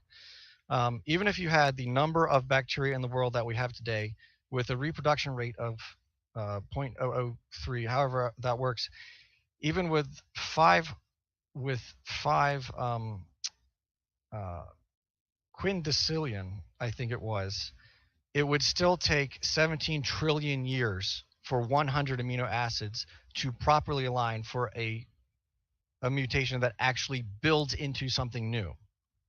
So if we're just using existing stuff, that's fine. But for new working mutations to take place, that's how unlikely it is. But it would happen if you had enough time, right? Well, sure, yeah, if you had enough time, but there's no model out there that has more than 17 trillion years. Well, so I'm just saying that without a god, it would be just fine for nature on its own if you had enough time to create a diversity of life like we see. We just need a lot more time than what we have. Uh, well, no, because I'm presupposing God. So I don't actually think that nature could exist without God. Um, Well, all I'm but saying is just that point being said, if if macroevolution is true, well, then that means we're wrong about some things. It means we're wrong about the age of the Earth.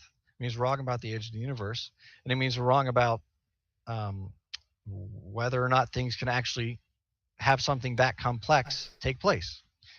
But just because we're wrong about something doesn't mean it disproves the creator. It says we didn't understand the creator. all I'm asking right now is it possible, given what we know about evolution, microevolution, that macroevolution would happen without a god? Like, let's say God created abiogenesis, happened already. But Mm-hmm. the way what we know about evolution is that macroevolution would occur without God if you had enough time. It would occur.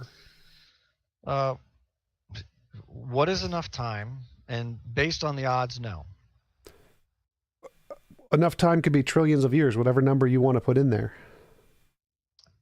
I If there's enough time, there's enough time, so sure.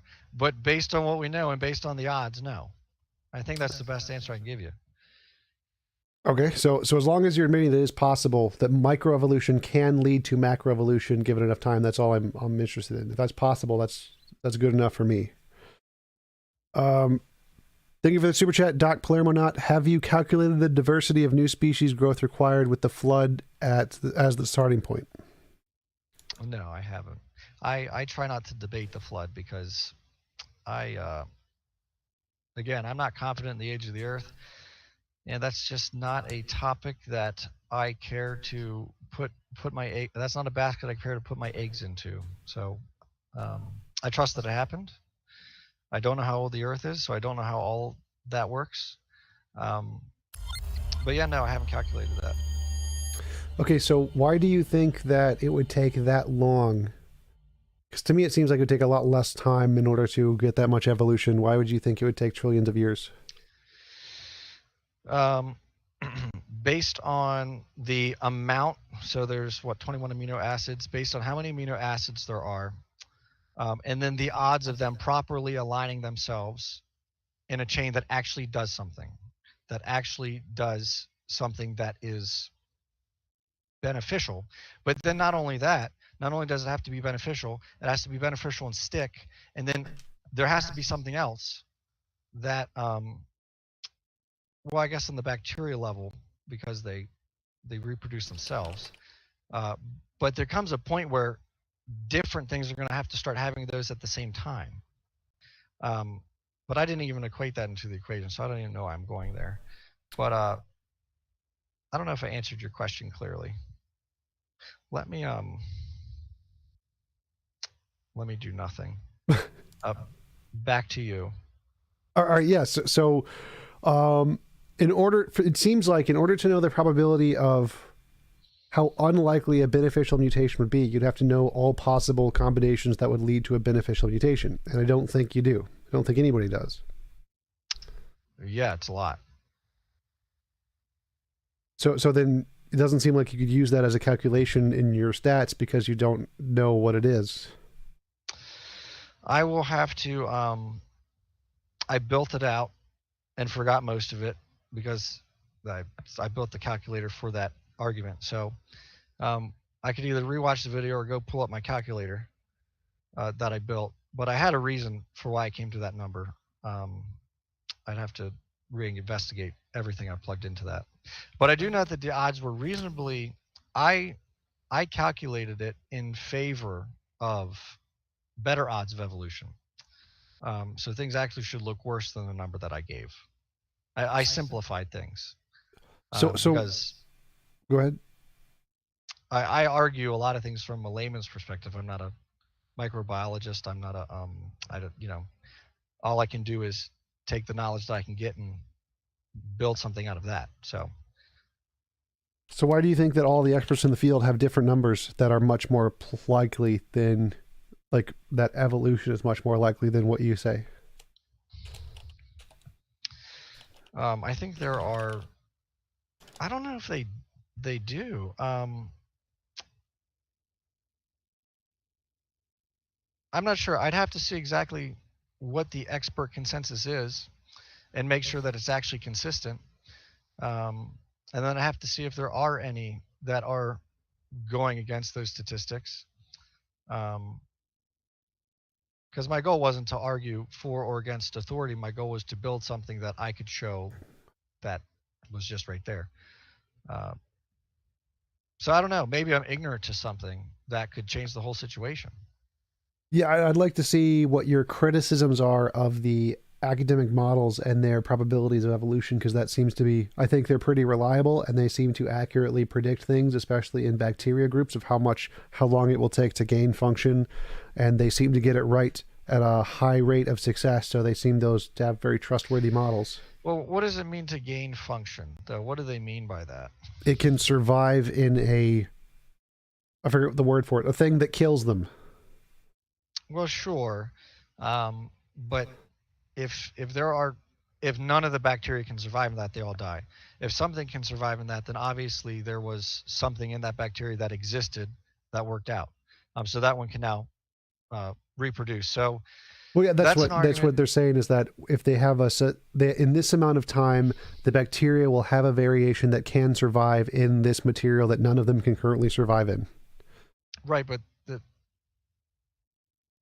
oh well, I don't know how that works. I don't wouldn't think that they could predict that off of a completely random change. That they obviously they have the ability to predict it, so they're going off of something that is there. Uh, Yes, so that's one of the big contentions with in biology. They're saying evolution isn't random. That's just a mischaracterization that creationists use. It's not perfectly random. There is actually a driving force there, which is like the natural selection thingy, and so it won't be random. It will be guided. well, I don't know. I think we could argue about what random and chance and guided per se mean, because unless there's something in the DNA telling it, hey, you need to change in this way, then it is the environment conditioning it, which means it is a product of chance. All right, the random mutation is random, but then the ones that survive and reproduce isn't random. That's determined by the environment. So the environment will Yeah. selectively help some of them do better than other ones, and those ones will be more reproductive, have more reproductive success, and so the genes will continue to mutate in that way more successfully than the other ways. Yeah. I know that you can turn genes on and off. I don't know exactly how um, mutations I know can make it so that something can stop having the ability to turn something on and off. I don't know if mutations give something a brand new ability. So I'm not sure that you would get. I think you can get. I don't know if that counts as morphological. A functional change within something that already exists seems fully reasonable because it already exists, and of course you can manipulate a code that is already there. But to get a new anatomic structure requires multiple systems all evolving at the same time. Um, Wait, like what do you mean the multiple systems? Because to me, the only thing that's changing is the ATCG. So all the only thing that needs to change at the same time is the correct pattern of ATCG. You don't need multiple patterns evolving at the same well time. take well no take for example. Well, I mean, now we get into the bigger scale. We're not just down at the amino acid level. We're at the actual function of something being like feasibly surviving. So take the eye, for example, and I don't know if it's Richard Dawkins or whatnot, but the someone posited the idea that the eye started off just as like a photo detector. It was flat, started to Darwin, cup. Oh, was that Darwin? Okay. it's in his Um, book, The Origin of Species. got it. Uh, I've been interested to read that book, but I've not read that book because I'm a slow reader. But anyways, so how that would happen is there would come a point where in that in assuming that's how it happened, that eye closes off. If that eye, when it closes off, does not have a pumping system to keep things circulating and fresh, things are going to start decaying and rotting because that's how any isolated system of water works. Wait, say that again. So if the eye closes around water or liquid because it's in water, unless it has a system for pumping or for cleaning that, and it's the right thing used for cleaning or filling the eye, then this system's going to start to rot and decay as soon as it closes off because that's how it works. Wait, I don't follow that. So just water doesn't automatically cause things to decay. If if you just put something organic in stagnant water, or you just put stagnant water in something organic, and it just sits there, it'll break it down. No, it doesn't. Unless you have a system that can take fish. If you take all the oil off of a fish, it's not good for the fish, right? Because of the bacteria in the water. But if you have water that doesn't have any of the bacteria, it's fine. It doesn't do anything. Well, I'd have to look into that then. Um, hmm. Like water doesn't I don't know. inherently like I water don't. is just hydrogen and oxygen atoms. The hydrogen and oxygen atoms don't bind Well, with right, like but anything in the cell to cause it to like break. well, water binds. Water's cohesive. Water binds with everything. Water naturally breaks things down. No. Yeah. If it's not moving and because it doesn't automatically bind with things, it doesn't like rip, Well, it doesn't bind enough to cause a breakdown of the connection of the particles in skin cells. It does not do that. What it does do is it allows the bacteria to hit the skin cells, which then breaks it down. oh, Like if you put a rock in water, the rock's not going to decay just because it's water unless the water's moving over it.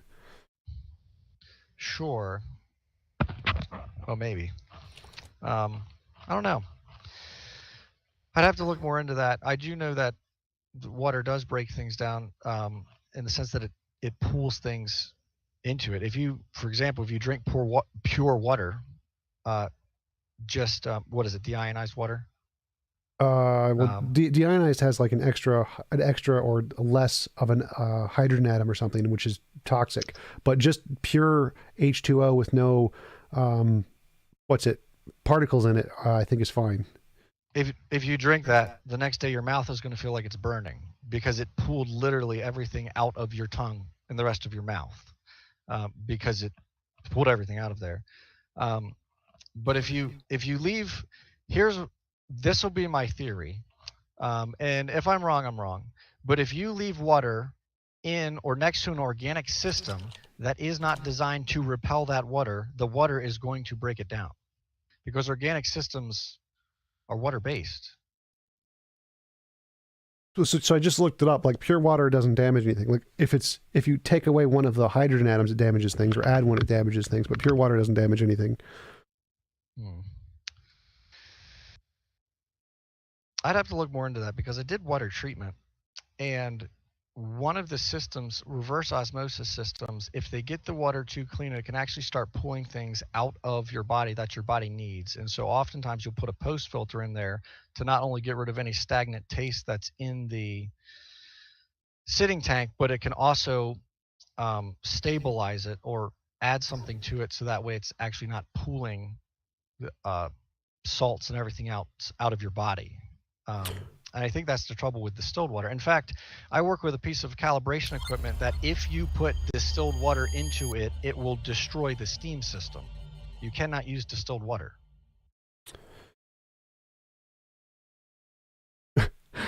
Eric Waters, thank you for the super chat. Water binds with everything. Have you ever showered?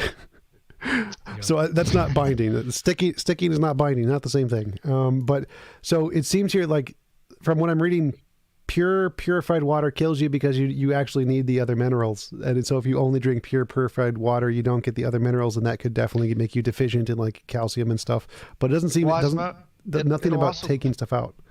I think it'll also pull things. It'll pull things out of organic structures. It'll pull all the minerals and whatnot you need out of the cell. It will suck it out of there.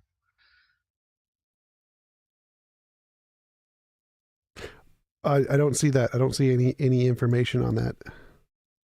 It can take away carbon dioxide from the air, but doesn't seem to doesn't affect cells at all.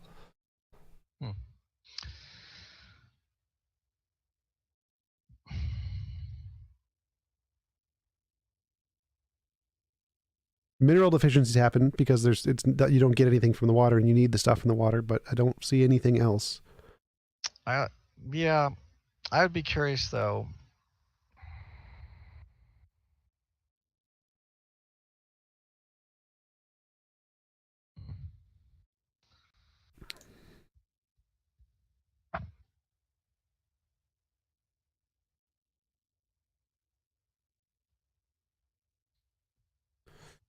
So yeah, I don't think it follows that just having encapsulated water would cause decay unless the water's moving, then it would cause decay, or it is infected with bacteria, which would cause decay. Well, that could be true too. So are we saying that the eye formed in a environment that was free of bacteria that would damage it, eat it, harm it? Yeah, I don't see a problem with that. Because obviously if there was bacteria that ate literally everything, nothing would have formed. So I don't see a problem with saying things formed that bacteria didn't eat, because obviously it must have. Well, that's assuming that that's what happened. Assuming evolution is true, yeah, that's what must have happened.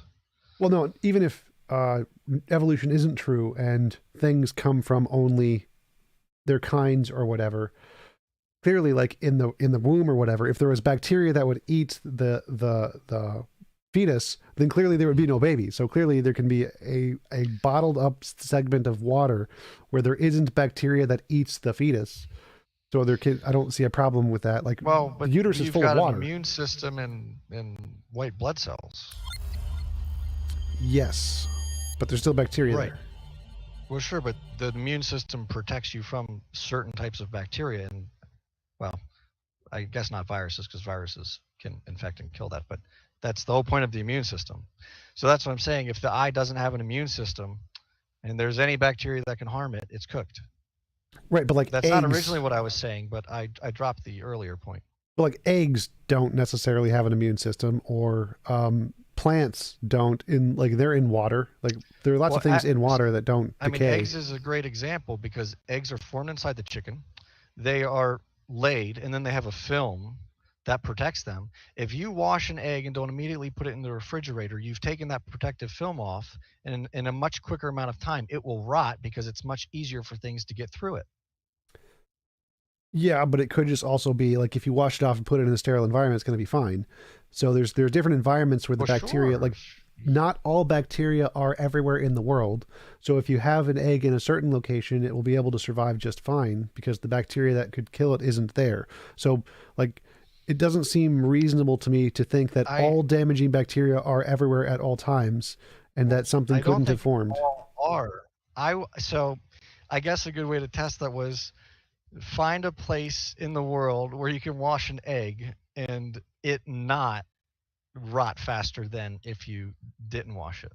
I'm That'd be a sure great those experiment, and then I'm sure those perhaps the exist. eye happened there. Yeah. Like the what's it, the salt flats probably would be a big example where that probably would be the case, or the Dead Sea probably would be the case. Places where there's lots of some kind of something that cleanses the You know, bacteria. I would things survive, organisms survive where you wouldn't expect them to. So I don't even know if I'd wager that, but um, yes, that's a great test. Give that a shot. But yeah, it definitely seems to me the case that there isn't a problem where certain organisms can form where bacteria aren't killing them, because I think that's like I don't think there's always going to be killing bacteria everywhere that kills everything.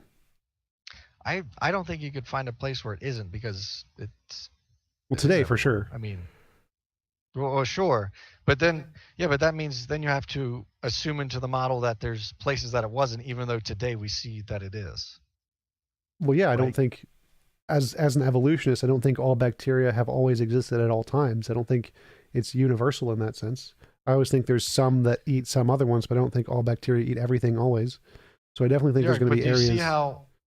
how that logic is circular and doesn't work in a way? Because if you say those bacteria must not have existed because I don't think they had to, and obviously evolution worked. Well, for me, it seems far more reasonable that some kind of bacteria would have existed that would have harmed it because bacteria eats stuff. It's what it does.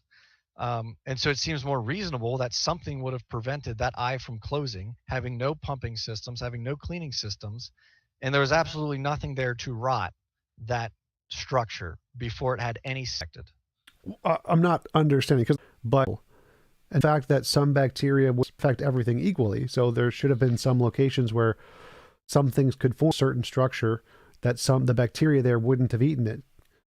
Well, did you, maybe I misheard you, did you or did you not grant that there's probably nowhere in the world today that you could do that egg experiment? Well, I guess you said the salt flats. Yeah, there's probably some places in the world the wrong kind of bacteria to get through the shell exist. Yes, and they're killed off by whatever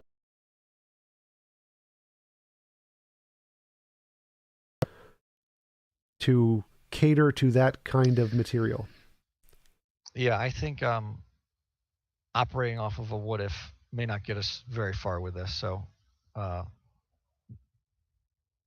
we may have exhausted that. Overall, would you like to give a closing statement and where people can find you for like or your YouTube channel or whatever?